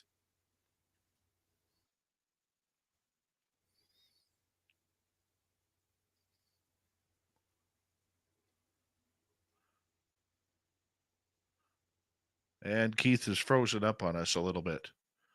Keith, can you hear us? I can hear you fine. It was you I wasn't hearing. Okay. Is it true aliens steal false teeth? I suppose you might get one or two that do, but on the whole, no. Can you imagine seeing an alien? Humans have some of them might. That's hilarious. Hilarious. All right, let's go to Nikki. Keith, do you consider all ETs legalistic, who may be rare on emotions and very contract-oriented? Absolutely not. Some ETs are legalistic. Some ETs have virtually no emotions, and some are extremely contract-oriented. And I am talking in the way of races. However, are all ETs that way? Not even close. But the only thing all the members of the consortium have in common is they won't break consortium law. Primarily because the actual head of the consortium, the actual leaders there, will blow your planet up if you break the wrong law. Kind of an incentive to fall in line. Let's move on. Let's go to Human Carl. Keith, you've been abducted like a gazillion times. What do you do on all of these trips? More often than not, I work as a liaison because I've got no prejudice towards any species, okay, or any race. I'm absolutely careful around some of them, and some I won't lay a hand on. But I look at them all as simply people. To me, they're no different than you guys are. You're not different in any functional fashion, which is why I get brought into the situation, because I'm not caught up in, oh, this isn't good for the species. I am neither one to take sides in their debates, nor am I one to take sides in alien versus human. Who's got the more right? You've all got the same right. It's that simple for me, and this is why I end up in the position I'm in. Okay, let's go to Joe. So we got about 3.5 minutes here, Keith. We got 3 more questions. Are there any aliens that are terrified of humans? They're terrified of them? Absolutely. The Fey are one of the ones that are absolutely terrifying. This is why, on the whole, they won't show themselves. The Fey are about 4 inches tall, and humans have been known to pull the wings off of insects. Fey look very similar. Honestly, they are human in appearance, aside from the wings, but they're the same size as a large insect. So to them, humans are very cruel. Okay. Other than that, quite seriously, the Zeta Reticuli aren't terrified of humans, but are very cautious, because humans are very volatile, and Zeta Reticulans are not exactly physically imposing. All right, let's move on to the next one. Paul is wondering, do you believe in the absolute? No. I have yet to find a situation where there is no variation. Okay. Is it technically possible? Certainly.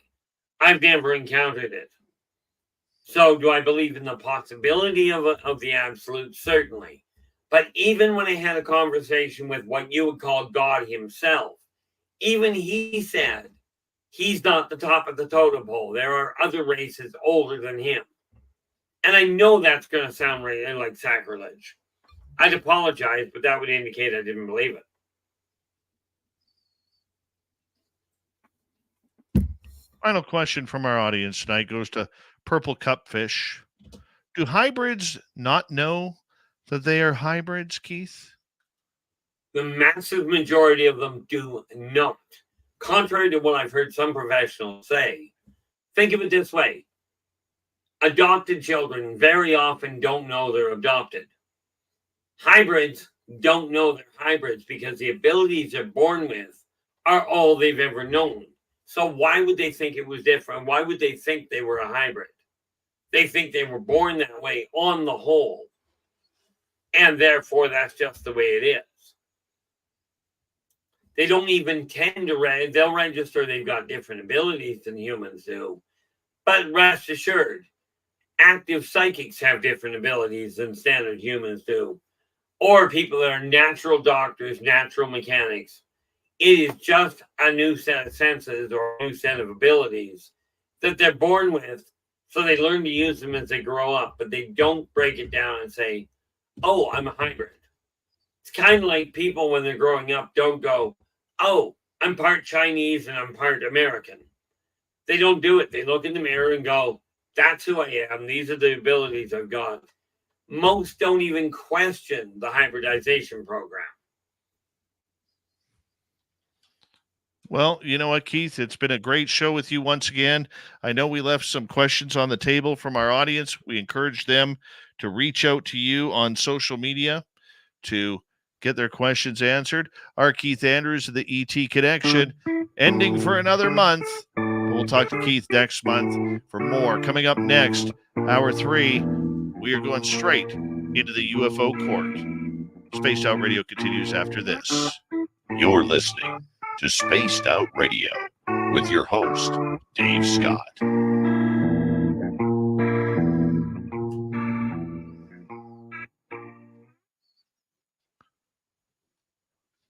Thank you, R Keith.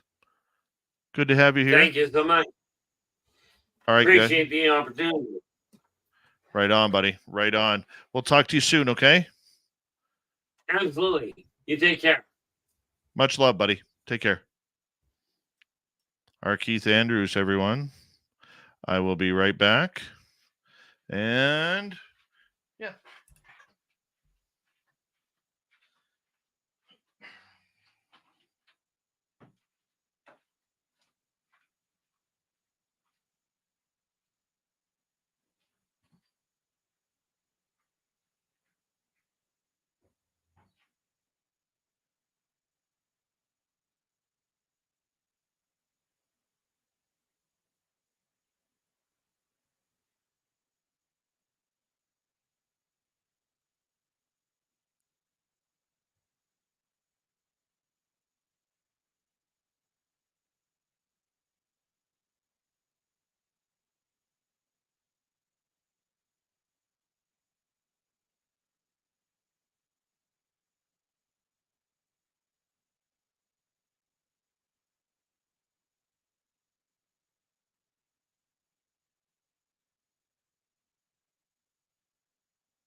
right, there's Courtney.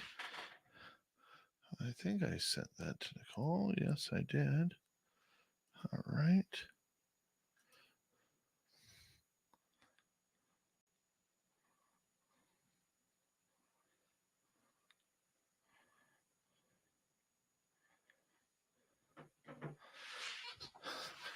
All right.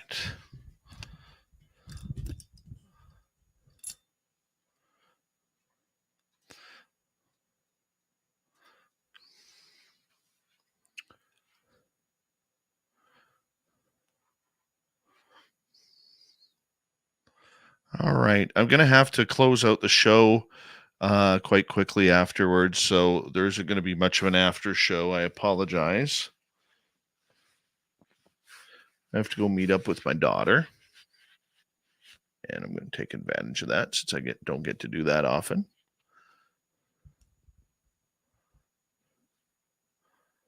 Thank you tonight to T-Bone ×4, Ozzy Simon, Plants, Darcy, Bob, Aloha Dave, Dialogue, and W. Decker for the amazing super chats tonight. Very much appreciate the love and support, everybody. It's wonderful. It's absolutely wonderful. Let's get the show going here.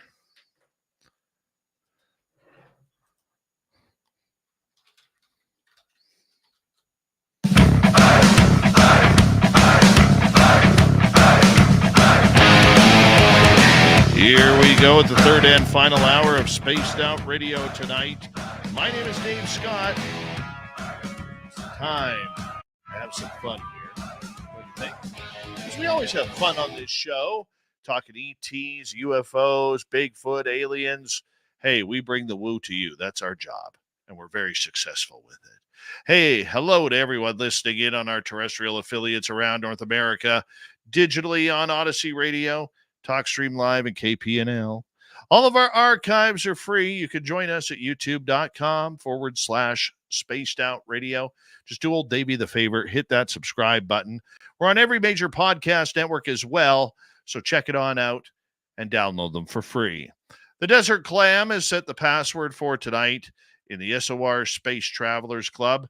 Verificationism. Verificationism is your password. Use it wisely, space travelers, as the Clam sets the password each and every night right here on Spaced Out Radio. Our website again, spacedoutradio.com. Go check out our swag, rock out to Bumblefoot, and so much more. All right, it is that time of the night where it's time to head to Courtney. And this time, Nicole as well. It's UFO Court. That is an interplanetary flying space saucer.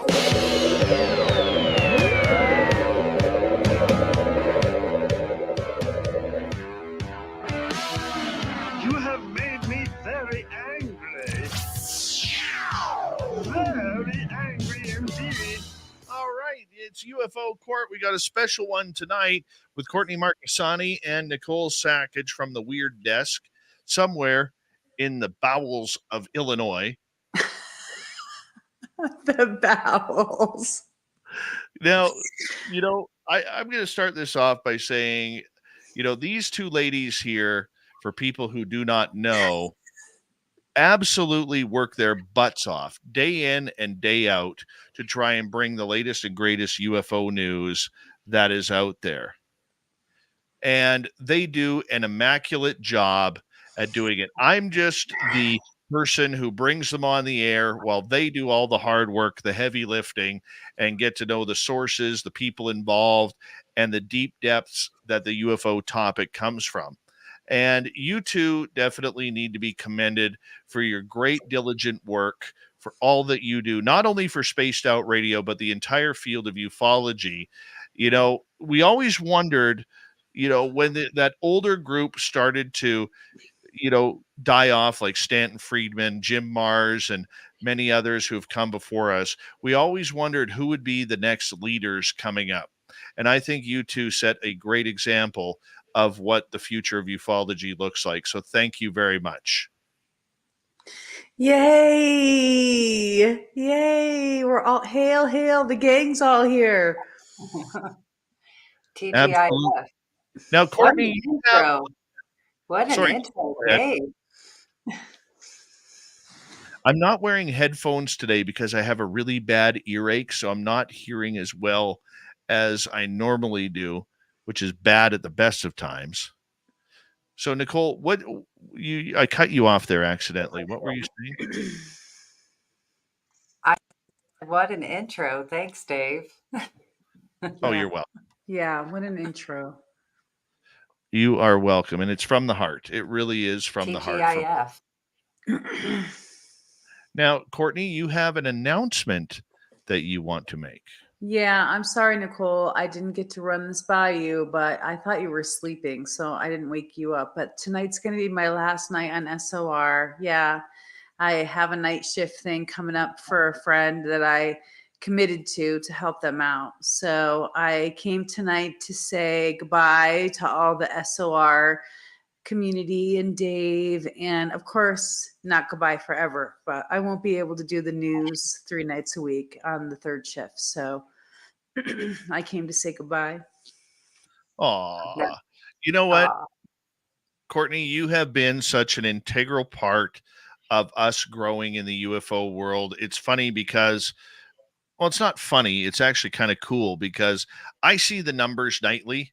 And the minute you come on the show, and Nicole as well, our numbers for that third hour all of a sudden go way up in our live listening audience. And I owe that to you guys. And uh, it's tough to see you go, but you know what? I understand. Hey, when you got to take the call to go help out a friend, you have to do that, just like any one of us would.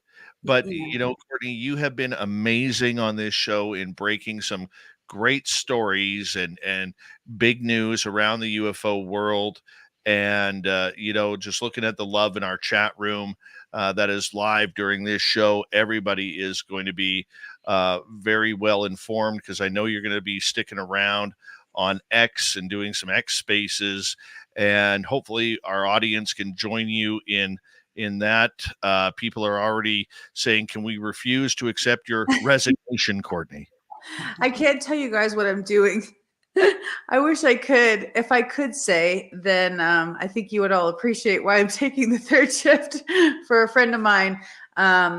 There's a little bit of illegality involved, so,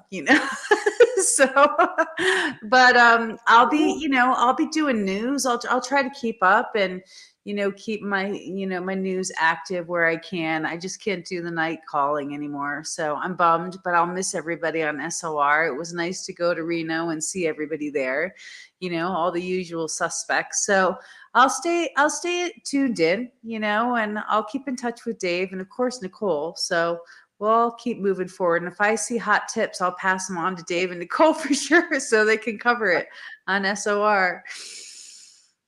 You mean Well, you'll share tips in our super secret chat group? Yes, the super secret access. Yeah, don't kick me out. I'll still be the court on the street.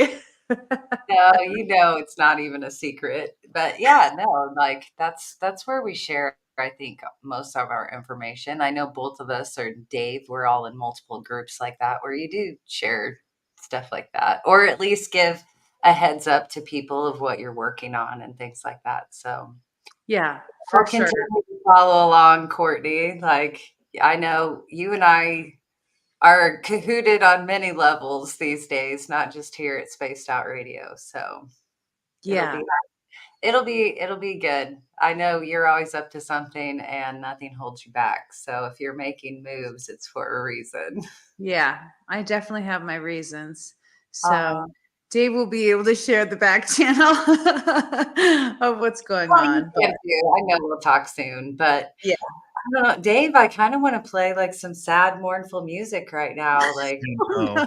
No, I no. mean, you said Courtney's brought a lot to the UFO report, and I've been a witness, as our audience has, to many a UFO reporter gone by, and some stand out above the others, and not saying that any do a bad job because they all bring it in their own special way. But yeah, you have been a step above, and I hate to see you go, but I love to watch you leave to see what you're gonna do. So yeah, I'm I excited.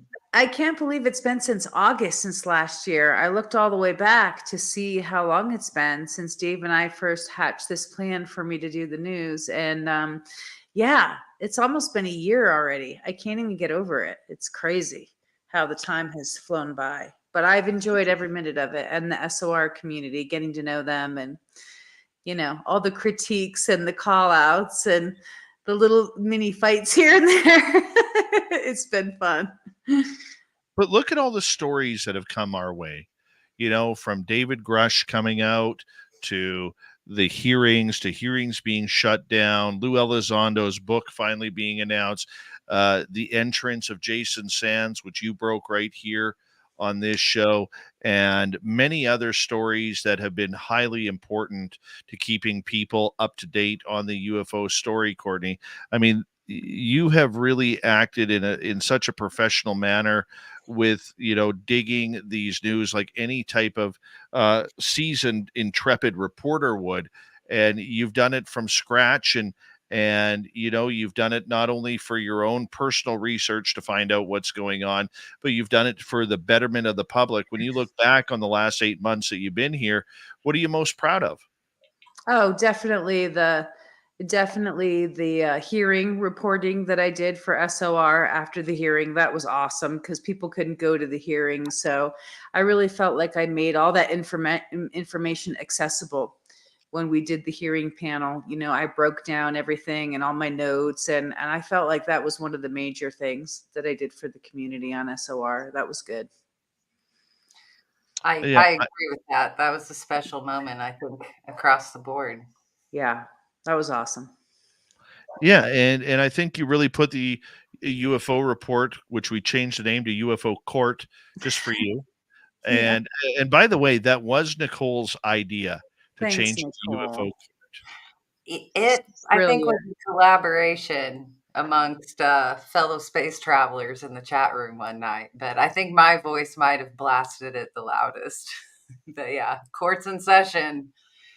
I think there might be a random court session here and there, like, once you get the bug, like it seems like you do linger a little bit or have to come back at least. I might get a gavel. Yeah, I might just start carrying a gavel around, but we should segue and get to the news. There's so much news today. I mean, we got to get down our list, and, maximize.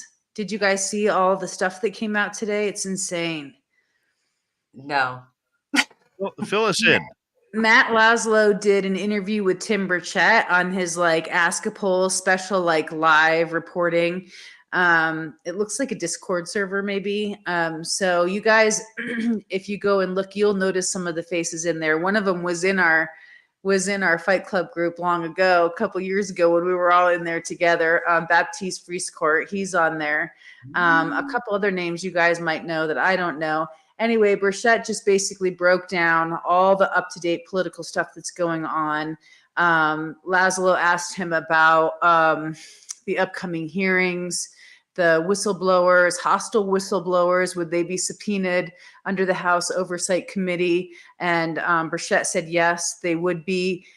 He asked about Garcia's amendment that he put up, and Burchett said that he didn't even run it by anybody. He's just putting this up for the UFO community. I mean, he went on the record and said a bunch of stuff that was really, a little bit depressing, because he's basically saying that, nothing's really going to happen. They're not going to get to the bottom of the money. I mean, he's just very cynical at this stage, but it's an excellent, excellent interview. And I sent it to you, Dave, in your text. So you'll have that. You can go back and watch it. It's like 43 minutes long, but he broke a bunch of stuff down about the political side of things. And for people who didn't get to tune it in, on the political aspect of it all, how is it breaking down? Is it positive? Is it going to be transparent? How did you feel after that? He said that the congressional people, that there's just a handful of them, and that, Congress really doesn't have the political will to take UAP and UFO issues into Congress, that most of them are either bought and paid for, or they're afraid, they're risk averse because they don't want to bring it up. And there's just a very small group. So he doesn't see anything moving forward. He said they'll be lucky if they get a hearing this fall. Yet Kristen Gillibrand is saying it's coming in July. I know. I saw that today too. So you got two different sides of the coin there.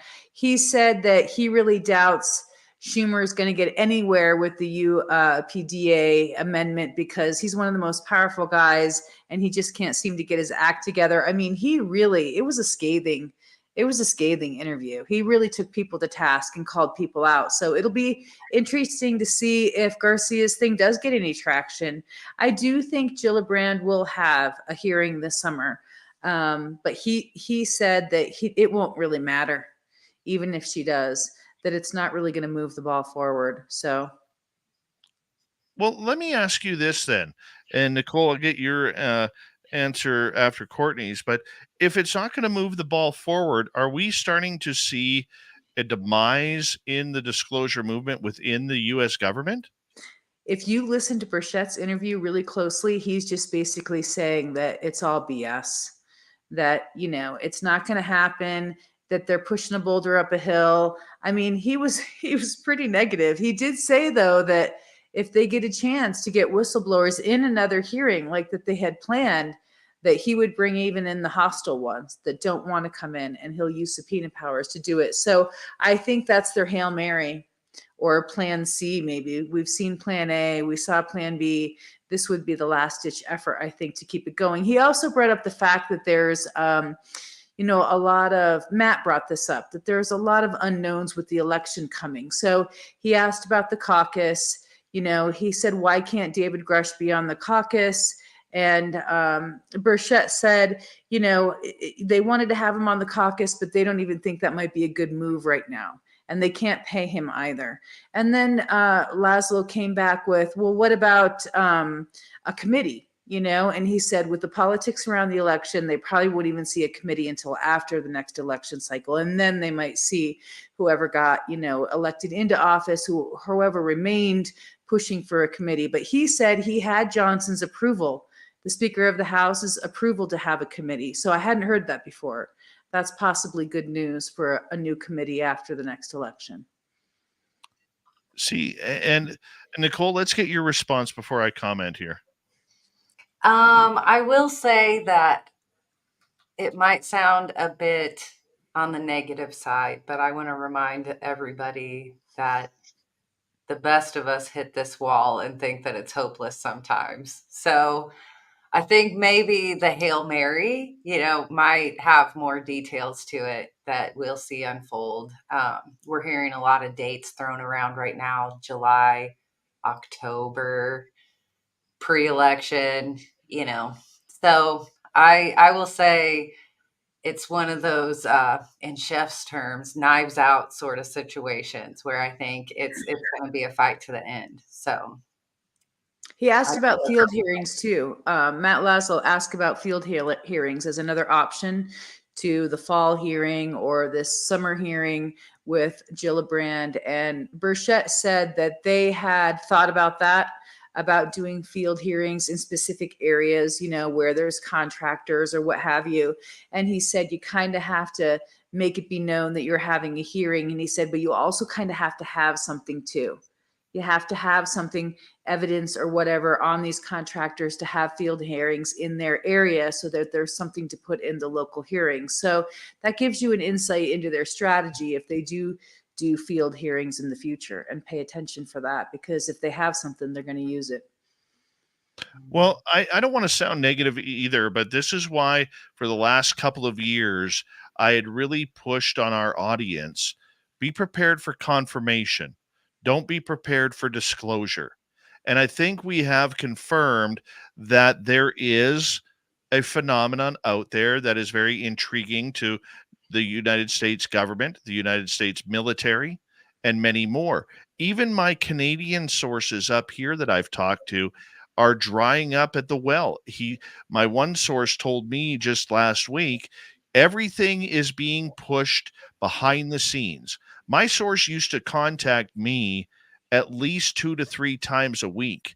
Now I'm getting a text message from him, not a phone call, but a text message from him, maybe once every 10 days, 12 days, just to check in, because everything is going defense, defense, defense. and they don't want this story out. And you know what? I hate to be the bearer of bad news, but I'm not surprised by this. I don't think any of us should be surprised. However, let me throw a caveat in here for a second. What if Lou Elizondo's book, which comes out in August, names names and places? Could that restart a whole new conversation? I think the book and the documentary are both designed to get mainstream media to cover disclosure. I think that's what it's all about. And I think that that's what Lou Elizondo intends to do, is try to push disclosure with his media projects. So I don't know what names he'll name.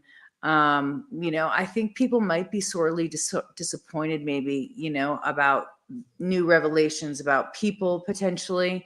But maybe in the documentary, I know some of the people that are in the documentary who haven't spoken before. So that will be a bombshell. I can't say who they are, but I think that that will move the ball forward, maybe a little bit with the intelligence communities. What's your thoughts, Nicole? My thoughts are Courtney just dropped a bomb right before we're going to close the half hour. She snuck that one in there. No, I tend to agree with her. I don't have any names or insider trader information on this, but I think a lot of things are in play that could possibly explode the envelope open a little further. What's our other analogy? Break the dam, let more cows out of the barn. How are we going to put it? We still have James Fox's film, spinning out there in the works. And I still think that's going to put us on our butts, is a nice way to put it. I think that's to come, as well as Lou's. I mean, coming even from my measly authorship with Grant, the one little tiny book, like, it takes a lot to reach a wide audience with a book, even when you have a large publishing house behind you. Like, it takes a lot of promo to reach a large audience. And I think Lou's book, as any book in ufology, definitely has a base community that will be interested. But I think, as with any book, it will rely on word of mouth and promotion beyond that. So film is kind of that medium that expresses things to a wider audience. So I think, it's either kind of put up or shut up in the films to come. It's, the community is tired of a revisitation of the last 80 years. We're ready for the here and now. So, yeah. I think the community, as we got about a minute to go, is also said and done with political jargon. I think it's making the UFO world very toxic and making a lot of people really choose sides, when before all of this came around, there were certain trolls out there. There were certain people who didn't, kind of participate the way they did. But I think this has brought a whole new level of angst to a community that used to be once proud. And now we're kind of lost in the direction that we want to go, Courtney. Yeah, well, there's a bunch of other news items that just came out today that, supports that, and including Canada. So there was the Secret Canada memo that came out. I'm going to send that to you too.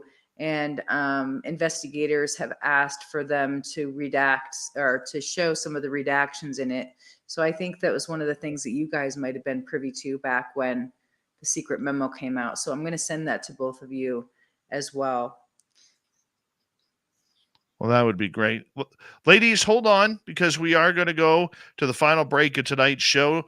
Courtney Marcassani on her final UFO Court. Nicole Sackage is here hanging out as well. We're having a great night talking UFOs here on Spaced Out Radio, bringing you the latest UFO news from around North America and the world. We will be right back on the Mighty SOR. This is Spaced Out Radio, and your host, Dave Scott.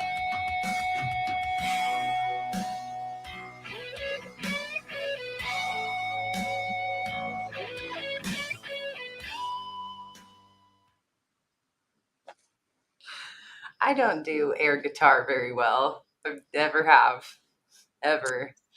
When I was in Oregon with my girls for Mother's Day, they did the Guitar Hero game. I took a bunch of pictures because they just looked awesome playing Guitar Hero. And my older daughter was just crushing the younger one. And she was just like looking at her like, what am I supposed to be doing? And my older daughter was totally into it, just like Vince Vaughn, in the couples retreat.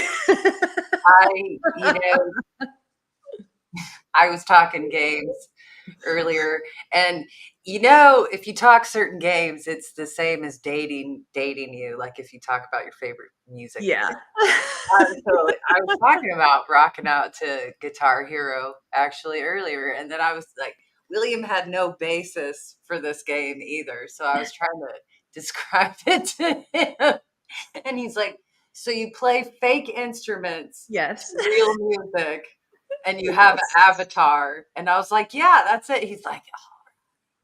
Yeah. I used My to youngest daughter just played Arma with her brother, and she called me yesterday and she's like, can I talk to you about something? And I was like, yeah, babe, go ahead. And she was like, I had this dream about these men and they were surrounding the house and they were coming to get me. I was like, did you play a new game with your brother? She's like, yeah, I played Arma. I was like, yeah, that's an Arma killer dream. They're surrounding the house with the grenades. They're coming to get you. I was like, maybe back off of the Arma, And my policy is no first-hand shooter games. And look what they're doing. Look what the older brother's doing. He's corrupting the younger sister. Shooter games, I can't say I dislike them. I think they have an age on them for a reason in most cases, but I love that first person perspective video game style. I do. I like it. Talk about aging myself. I had Duck Hunt on Nintendo. That and Contra, right? Those were like my first person shooter games. And I loved Contra, don't get me wrong. But yeah. I never evolved. I used to window of about 7 minutes okay. that I can play Call of Duty before I get violently sick. Really? Yeah, I'll never play that. I'll never play Arma or Call of Duty or any of that stuff. It's just not my thing. Well, my son has the Oculus headset, and so that's where I dabble a little bit. I can't say that I play anything. People that I join, they probably think I'm a child when I play, but it's just so fascinating. And there's such I hear William playing it all the time, and it's called Gorilla Tag. You guys, the last thing I did was do like Wii tennis and bowling. The Wii. I'm telling you, like that's the last thing I ever played with my kids. And they tried to teach me Minecraft, and the farthest I got was my son showed me how to like break the ground. And that was it. And my oldest daughter spent basically her third year in college making a whole winter wonderland with the Santa, and she failed out 2 semesters. But she had a great Minecraft world. I was like, yeah, okay. College. Not paying for college after that blunder. I'm glad you have a nice Minecraft Santa. Good for you.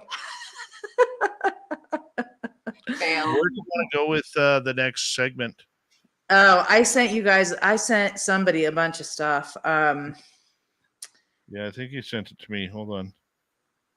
Yeah. Grush made new statements to Merrick. I sent you that. That was on the Sentinel News, right? No. That was on Merrick's Twitter. Washington Post. Yeah, I saw that.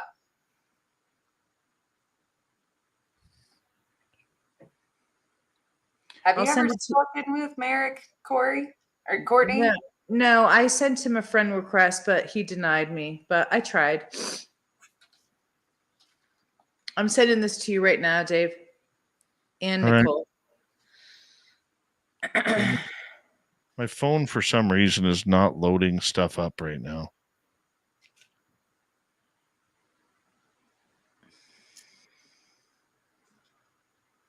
Okay, I sent you both the comments, David Grush's comments. Probably because of my Wi-Fi. Just turn this shit off for a minute.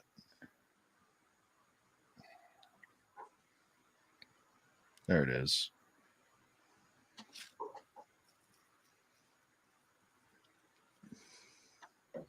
Okay, yeah, I sent you the Sentinel News and I sent you the Liberation Times, and now I just sent you Grecia's statement. I doubt we're going to be able to get through everything, so you can All pick right. what you want to go into.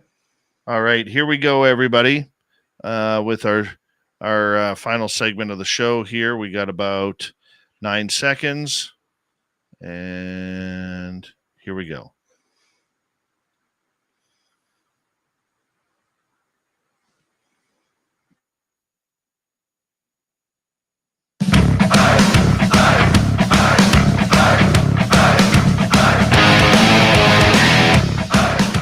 Here we go, talking more UFOs on Spaced Out Radio. Final half hour of the show. My name is Dave Scott. We appreciate you tuning us in all over the world and the universe. Reminder to all of you that if you missed most of this show or others, you know our archives are always free. Yeah, we keep them free for you. You can go to any major podcast network or on youtube.com/Spaced Out Radio. The only thing I want in return, hit subscribe or follow. It's that easy. Our website, spacedoutradio.com. We have a plethora of features for you. Rock out to Bumblefoot, read the news wire, check out our swag as well. Follow us on X at Spaced Out Radio, Instagram at Spaced Out Radio Show, and on Patreon in the Space Travelers Club. Here we go with Courtney Marcassani, Nicole Sakic, UFO Court. It is Courtney's final appearance as our intrepid reporter on UFO Court. Sad night for us, but I'm happy for her. You know, I'll cry later, I promise. You know, but Courtney, thank you for every contribution you made to SOR over the last 8 months. It's been fantastic. It's been awesome. It's been great being part of the SOR family. I really enjoyed it and embraced the news. My role is the news hour.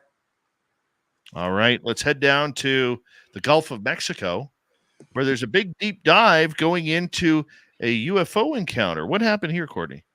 Well, if you guys remember from the hearing, Matt Gaetz brought a bombshell into the House Oversight Committee. He had gone down to Florida to get access on the one base and spoke with a whistleblower about a sighting there at the base. And he actually brought in classified information and dumped it into the hearing at the time. So this is a follow-up at the Liberation Times. It's called A Deep Dive into the Gulf of Mexico UFO Encounter.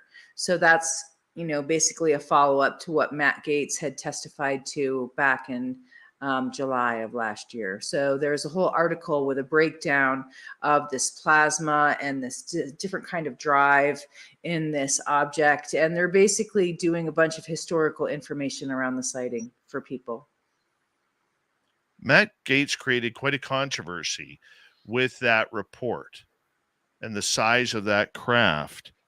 And apparently it's not the only time that style of craft had been seen in that area around Eglin Air Force Base. I find it very interesting that, you know, we're finally going to get it opened up. Apparently F-22s based out of there where we're asked to go and try and intercept this craft. You know, if it's And ours. it was a diamond shape. Remember, there was a drawing. It was a diamond shape, and there was multiple craft in a diamond shape. That was the other part of it that was really novel or interesting. And so it was a group of them, of 4 craft that formed into a diamond. So this article goes into that a little bit, and it captures Gaetz's News Nation interview. So there's a sound clip in there, and there was a FOIA request done, you know, that was recent by John Greenwald in March of this year. And so Micah Hanks also covered it, you know, so there's a bunch of embedded links in here to show everybody the resources for this case, and you can go and look at it. It's got a lot of information and updated as of today. Nicole, what's your thoughts on this case? Yeah, powerhouse. More to come. I was reading the next one we're going to talk about as Courtney was talking. But yeah, the triangle craft, or that wasn't triangle. I noted it as a diamond because of the triangle craft classification and the similarities. It would seem, at least initially, to maybe I jumped anytime I hear diamond craft, I jump to Cash Landrum, and that one has kind of been researched and believed to be a man-made craft, and that they suffered the effects of some sort of possible nuclear-powered engine or craft of that nature. So an alternative energy propulsion source, I guess, is another way to put it. So I hope there's more details to come about this case. I think Gates is covering it very well, and there are a lot of astute researchers on it as well, and reporters. Yeah. It was likened, if you guys remember, to the Apollo. You remember? They said it was like the Apollo, one of the Apollo mission crafts. The Apollo space capsule is what they're saying. And then they go into this might be interesting for people. They go into this active flow control technology. And I think that's one of the things that was interesting that stood out to me. They go into these actuators, and it's highly technical, and how it's all, how Actuators, you say? Yeah, actuators, and how they blow air through this whole electrodynamic process. So I think that would be really interesting for people who haven't caught up on it. And there's diagrams, and it's a good resource. Very good resource. Plasma synthetic jet actuator. Yeah. That's a mouthful. I'm going to have to go back to my notes, because I know actuators have come up in several different notable emails, maybe. And I'm thinking of a recording. Might be one of the Kit Green or Jack Sarfati CIA recordings that have found their way to the internet. That's what I was thinking of, Sarvati, when you said that. There's a whole schematic of the plasma chamber, the openings, how the airflow moves through it. So it would be interesting, actually, to probably take it to Jack Sarfati and see what he thinks. He'll probably be like, oh, that's old news. That's 1950s technology. Get that out of here. If he thought it was garbage, he definitely, I think, would let people know. So. Yeah. Exactly. Anyway, it's worth a read. It's worth a look through. It's got a lot of technical information for the techies. Perfect. All right. The National Science Foundation organized a private UAP workshop with Arrow. This came out on Sentinel News on Substack. What's your thoughts there, Courtney? Well, we had heard scuttlebutt. Remember, it was around the time of the SALT conference. David Grush was going to be in there, and then he was out. Then Carl Nell was in, and then there was this secret meeting supposedly happening in New York. So I got really confused, because I was like, what the, is going on? Like, I didn't know. I had heard that it was the National Science Foundation that had this secret meeting, but this article goes into all the details around it and who was there. And it was, an application only. And the application that you submitted, you had to say what your interest was, what your technical expertise was, and why you wanted to be involved with this. So this was actually had to have some planning involved in it. It wasn't just some on the spot, spur of the moment gathering of scientists. This was organized by the National Science Foundation. So also another great article.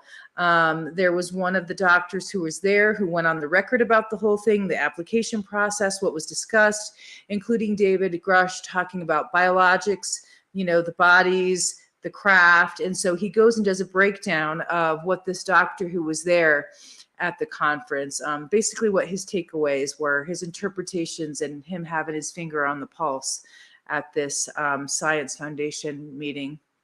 So also worth a read to see what's going on. Totally worth a read. There's so many of these private meetings that seem to be happening right now, Nicole. Why do you think so much of this seems to be going underground? You're muted, Nicole. I do that. I didn't want to laugh out loud. I don't think these meetings are going underground. I think they've been happening underground all along. I just think that there are leaks in the sieve. I mean, is that one way to put it? Or I shouldn't say leaks in the sieve. I think it's the network of Trust Me Bro is maybe a little wider than it ever has been. And you mentioned before when we were talking in the first segment about sources sort of locking down. I think this is one of those reasons why everybody's feeling this. Who's a leak? Who's talking to who? Whose network extends to who and how far? So yeah, I think that's what we're seeing. And these things like this meeting is squeaking out. There's a few other meetings, over the last few weeks that we heard were happening as well at people's private houses or coinciding with these conferences that just took place over the last few weekends. So, people talk. It's in our nature. This is what stood out to me, you guys. Listen to this. This is my biggest takeaway. Dr. Salman Hamid then mentioned that officials from the Department of Defense UAP study group, the ARROW, distributing business cards without names, took part in the workshop. So the DOD was there. They had business cards with no names that they passed out, that they were representatives of ARROW. Here's what else he said. Their goal to be there was actually they are open to anything that is out there. Like, come in and tell us. And they have asked, for example, David Grush, who testified at Congress last year. So a meet and greet. I just think it's so interesting that they have this meeting. The Department of Defense is there. They have business cards with no names on them. So how are you supposed to get a hold of them? So, no, are they meaning no official agency name? It just has a private name and number, or it just has a symbol, what's the... They distributing the Department of Defense UAP study group, the ARROW, distributed business cards without names, and they took part in the workshop. Did it have an arrow on the card? I don't know. We'll have to ask them. How else would they know that they were ARROW and from the Department of Defense and we're a secret study group? It's odd. It sounds like LARP. Sounds like a LARP. It's definitely fishy. So I did want to point that out as my biggest takeaway from the article. Is that how networking is done? Why would they even have business cards in the first place? Did they have to wear a mask with a funny beak on it? Ice White Shut style. Did they come with masks wearing their favorite alien race face? I don't know. Oh my gosh. Or uniforms, galactic uniforms. Yeah, right. At a Comic-Con. Were they wearing aprons? Not the chef kind of aprons, but the kind that decorate their front. Wouldn't that be a kilt? No, like Masonic aprons. Founding Father style. Oh. Might as well wear wigs then, too. I don't know. Secret handshake, Illuminati eyeball on pyramids, giant wooden owls in the background, I'm just so glad one of the scientists spoke out about that secret meeting because I was confused about it. So at least we know there was a National Science Foundation secret meeting that was established. They were there. National Science Foundation. Tell me more about that. Where did their street creds come from? Oh, well, they're a huge national organization that does education, and I think they do grants as well all over the country. I mean, government foundation, though. Yeah. Yep. Hmm. So a bunch of stuff dropped today. So there's just a ton of things to go through if you have time. Yeah, we have about 7 minutes. What else do you want to tackle? Grush's statements, I think, is important. I sent you guys both the links to that. Let me say one more comment about these secret meetings. Is that they are held in secret often because people are twisting the validity of why they're meeting, or they're going to cash in on the validity of other people's presence there, is sort of how, well, at least with like in the situations that we know about with the Advanced Theoretical Physics Working Group, very real meeting that was set up under, was it the Army's Science and Technology Division? And then later on, any meetings that continued that sprung from that, it's always given the illusion of, is it valid? Is it not? It gives people the scapegoat to say, oh, I was at the first one, but nothing continued of it. Yet we know the network was established and things do spin out and continue, maybe under a different name. So Good yeah, call out. let's get to Grush's. It's all cover. It's managing Good call magic. out. Well, I want to mention this. Marty says professors don't usually make tenure until they get a National Science Foundation grant. So that was a nice pickup. Thanks, Marty. Thanks, Marty. Nice ad, bud. All right. Merrick posted statements from Grush. Quote, I'm not aware of any of the 40 primary interview subjects that form the basis of my ICIG whistleblower complaint, having gone to Arrow to be interviewed. The witnesses conveyed to me a lack of trust in Arrow and the command climate. So that was the first one. Then there's like a four-point series of comments that Grush continued on below. So I don't know if you want to cover that or if you want to read all of them. They're pretty short. We can do whatever. You want me to read one? Yeah, you can read the second one. Yep. Okay, I'm on it. You have it? I do.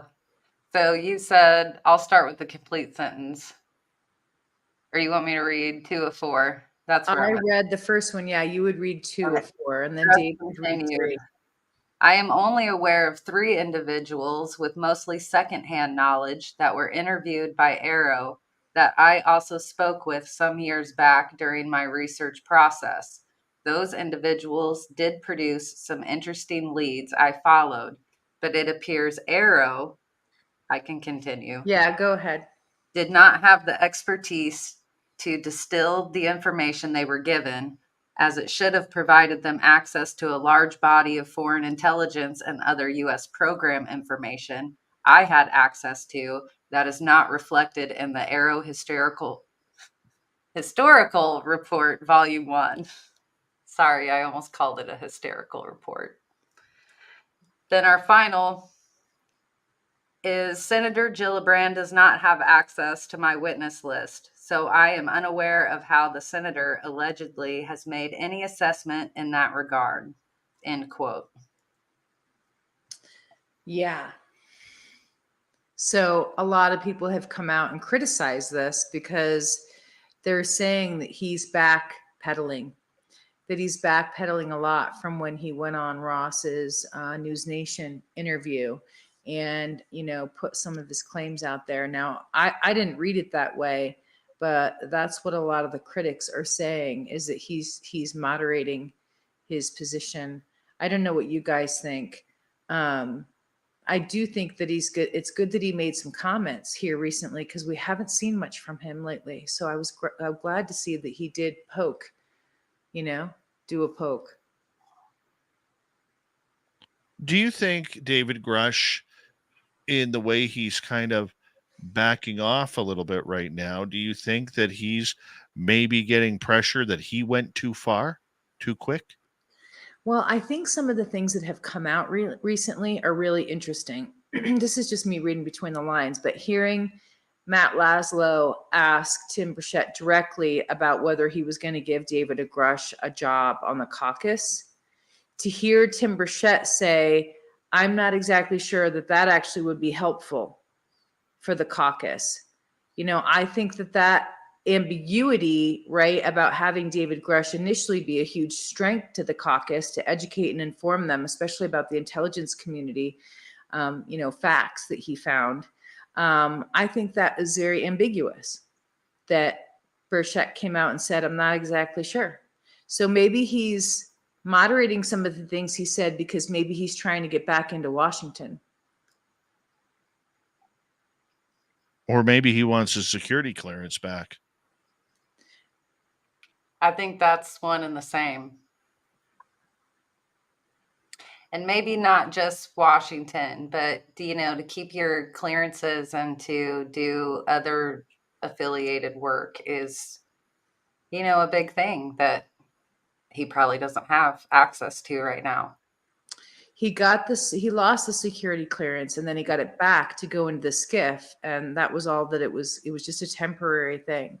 So a lot of people thought he got it back, but he didn't get it back permanently because he wasn't, working in the government anymore. So it was just for the skiff. Right. And I haven't said it often, but I think, bring it up on the news report maybe a month ago. When we were talking about whistleblower protections or the blast radius from it or the fallout from coming forward. And this is a very real repercussion of that. Until he's validated in some way, shape, or form, what employer in this industry or industries that he's qualified for, who would touch him?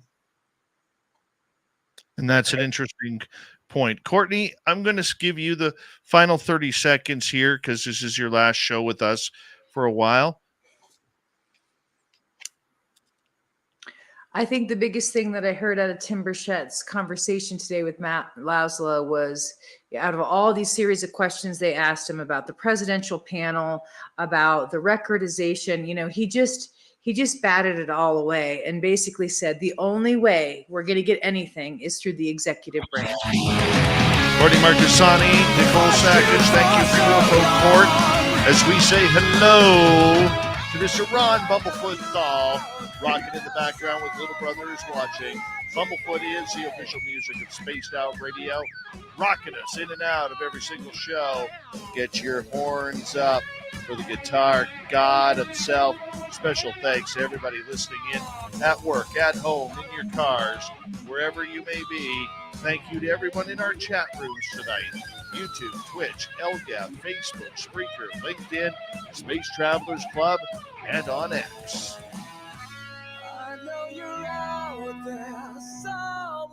Remember, this show is copyright by Spaced Out Radio and SOR Media Ventures Limited. Thank you so much for choosing to share your evening with us, because together, my friends, we're watching. We own the night.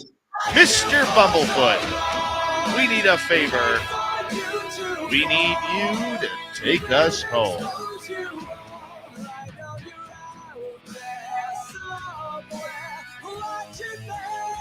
Yes, the Woo train has docked for the night, but soon, my friends, we shall ride again. The seats are always available. Your tickets never expire. And if you want to bring a friend, we've got room for them too. Good night, everybody. Have a good one.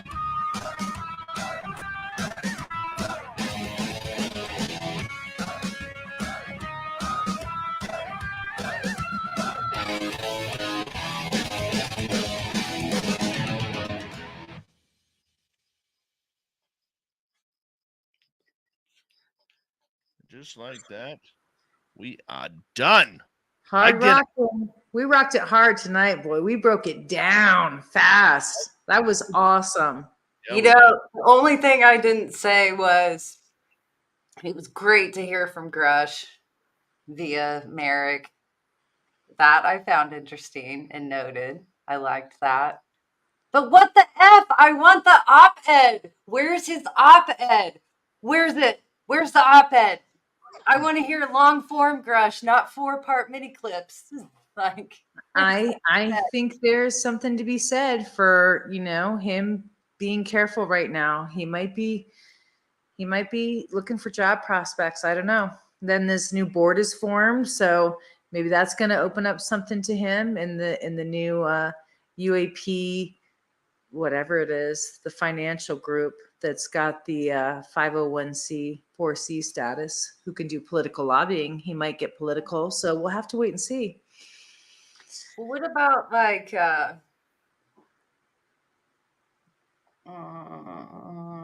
do I want to word this?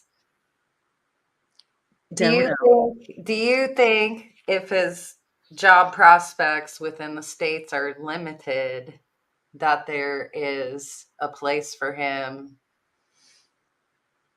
elsewhere outside of the country and in a possible advisory capacity? Oh yeah, definitely. Yeah. Definitely. He could easily be an advisor. I mean, I kind of like the real estate plan, honestly. Like, I've bought and sold and flipped enough houses in my life. Like, that's not a bad life. Like, you can make a decent living off that. So he's David Grush at large right now, right? Isn't that how they say words, at large? Nobody likes to transition careers and, make big changes in their life like that. I think it's natural to rail against it, especially if you don't choose it completely. But you never know what those situations come to bring. Like, yeah, he's a smart, intelligent man. Like, and yes, I think he's being very calculated right now. And who was it? I had some Twitter trolls, that made it sound like I was anti-Grush in some way, shape, or form. But no. Oh dear. Don't let the Twitter trolls get you. Oh my. Don't let the Twitter trolls get you down. Yeah, no, I just hate Elizondo and Grush. And I was like, what? Yep. I don't know where people come up with stuff. It's just invented. It's invented stuff. It is. I try to stay away from all that. But yeah, I thought the caucus thing would have been perfect for him because he could have stepped in. But a lot of these things, even with the new NDA amendment stuff, that they did get through, there's no funding for that. It's like it was mandated, but there's no funding. So it's like an all hands on deck with this whole archival process. And you bet your butt that they're not going to be doing it right. And even Burchett said on this interview, everything's going to go away. It's going to get hidden. He's just calling it. I really like it. He's just telling it like it is. He does run his mouth, and that's why I like it. It appears he lets it get away from himself sometimes, but I think that's part of his style, honestly, that I appreciate. Well, Dave has to go, so we shouldn't keep You know what? I just got a message from my daughter that she is got a ride home. Oh, good. So, I don't have to go. Oh, good. I'm glad there's no pressure. I won't keep you long anyway. I think it was a great show. I think, I left with a bang, not a whimper, so you always want to leave with a bang, not a whimper. I don't think you can even muster. Do you even know how to whimper? You don't know how to whimper. Well, I'm not going to say how because it could be used against me if they ever catch me. So I'm not gonna give them the secret sauce. mine is my tickle spot. Yeah, see, I'm not giving any of that up. Make them work for it. That's funny.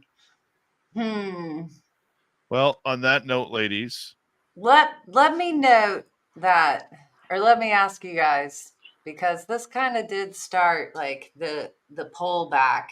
What would you say? It's been about 3 weeks since sources have started to pull back, or maybe? Oh, it's been for me since I went to Washington in March. I went to Washington in March, and I heard David Grush was going to be there. I heard Louis Elizondo was going to be there, and everybody just went like blackout. And then I went back to Washington and found out that they had been there. And so then I started saying, hey, Christopher Mellon, Lou Elizondo, these groups of individuals were in Washington. And so I was trying to find out if they were working on the amendment, and they were. they were having meetings. And then Ross was there as well in Congress. So I had just missed him. But I did my own work when I was there. So, but I did get the scuttlebutt. So yeah, things have been drying up for me since March. No talkie.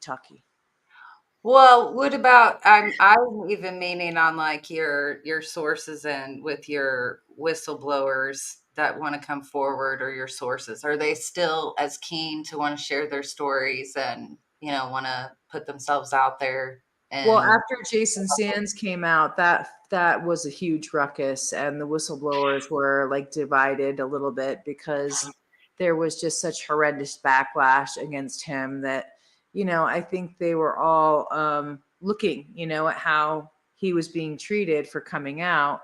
I think that has settled down a little bit. I think that they're in this state right now where they're seeing what's going on with this board being established. I don't think a lot of them knew about that. So that was a bit of surprise to them. And so I think they still want to do what they plan to do and what they've been all organized to do. But I don't think they know what the plan is. yeah, I don't know. I don't think they see what, the progression of a plan is. And I think that's making them nervous too. I agree. I think people are nervous right now if they're connected job wise or retired from certain positions. And what I'll add to it is I got confirmation today from a second source who has said they cannot participate and be a source for the time being. They've been tapped in their hierarchy to zip it To not share with you or to not share with anybody. at all, like lock it down, zip Wow. it. Yeah. Wow. On that note, ladies, I'm gonna zip it here because apparently now my daughter wants me to come pick her up. All right. Happy Dad to the rescue, tidings. Courtney. Gotta go into dad mode and make sure all the boys aren't hitting on my 5'9" blonde daughter. So Yeah. You need to get there. Double fast. Get on the there's double, a couple Dad. of boys that I know in this town that take good care of her. So, Courtney, thank you for everything. Thank you for being you and being a loving member of the SOR family. You're always a part of our family. You bet, And Dave. anytime you want to come back on, you let us know, okay? Hey, if there's another hearing and I'm there, I'll come on and do the breakdown for SOR audience. Awesome. We love you, my friend. Love you too. All Bye. right, Nicole. We'll talk soon. I'll give you a call tomorrow. Sounds good. For the rest of you, we're going to say goodnight. And I'm just going to end the stream here. No intro background because that takes an extra 2 minutes, and I got to get upstairs and get out of my sweatpants and get into some fighting jeans just in case I have to, But I'm not going to. Kick ass. Put your big Kick hoops wings. on, pull your hair back, take off Yep. your rings. Rings break. Cover the beard. Well, no. Last time I picked her up when she was out, and I went and picked her up because my daughter, she's like one of these kids who, if she has one drink, she's not driving. She's just not driving at all. But she, last time I was there, I was like a celebrity there. Like she was like showing me off. This is my dad. Look at my dad. I'm partying with my dad. Silver fox dad. Look at my dad. He's such a silver fox. Yeah. So I had yeah. I had all these young kids at the bar. They're like, "You're the coolest dad ever." So I'm gonna go play that role. Go do it. Enjoy yourself. Have fun on a Friday night. I will. You guys take care. Much love to our audience. Don't forget about Sweet Robbie G this weekend with After Hours. We'll talk soon, everybody.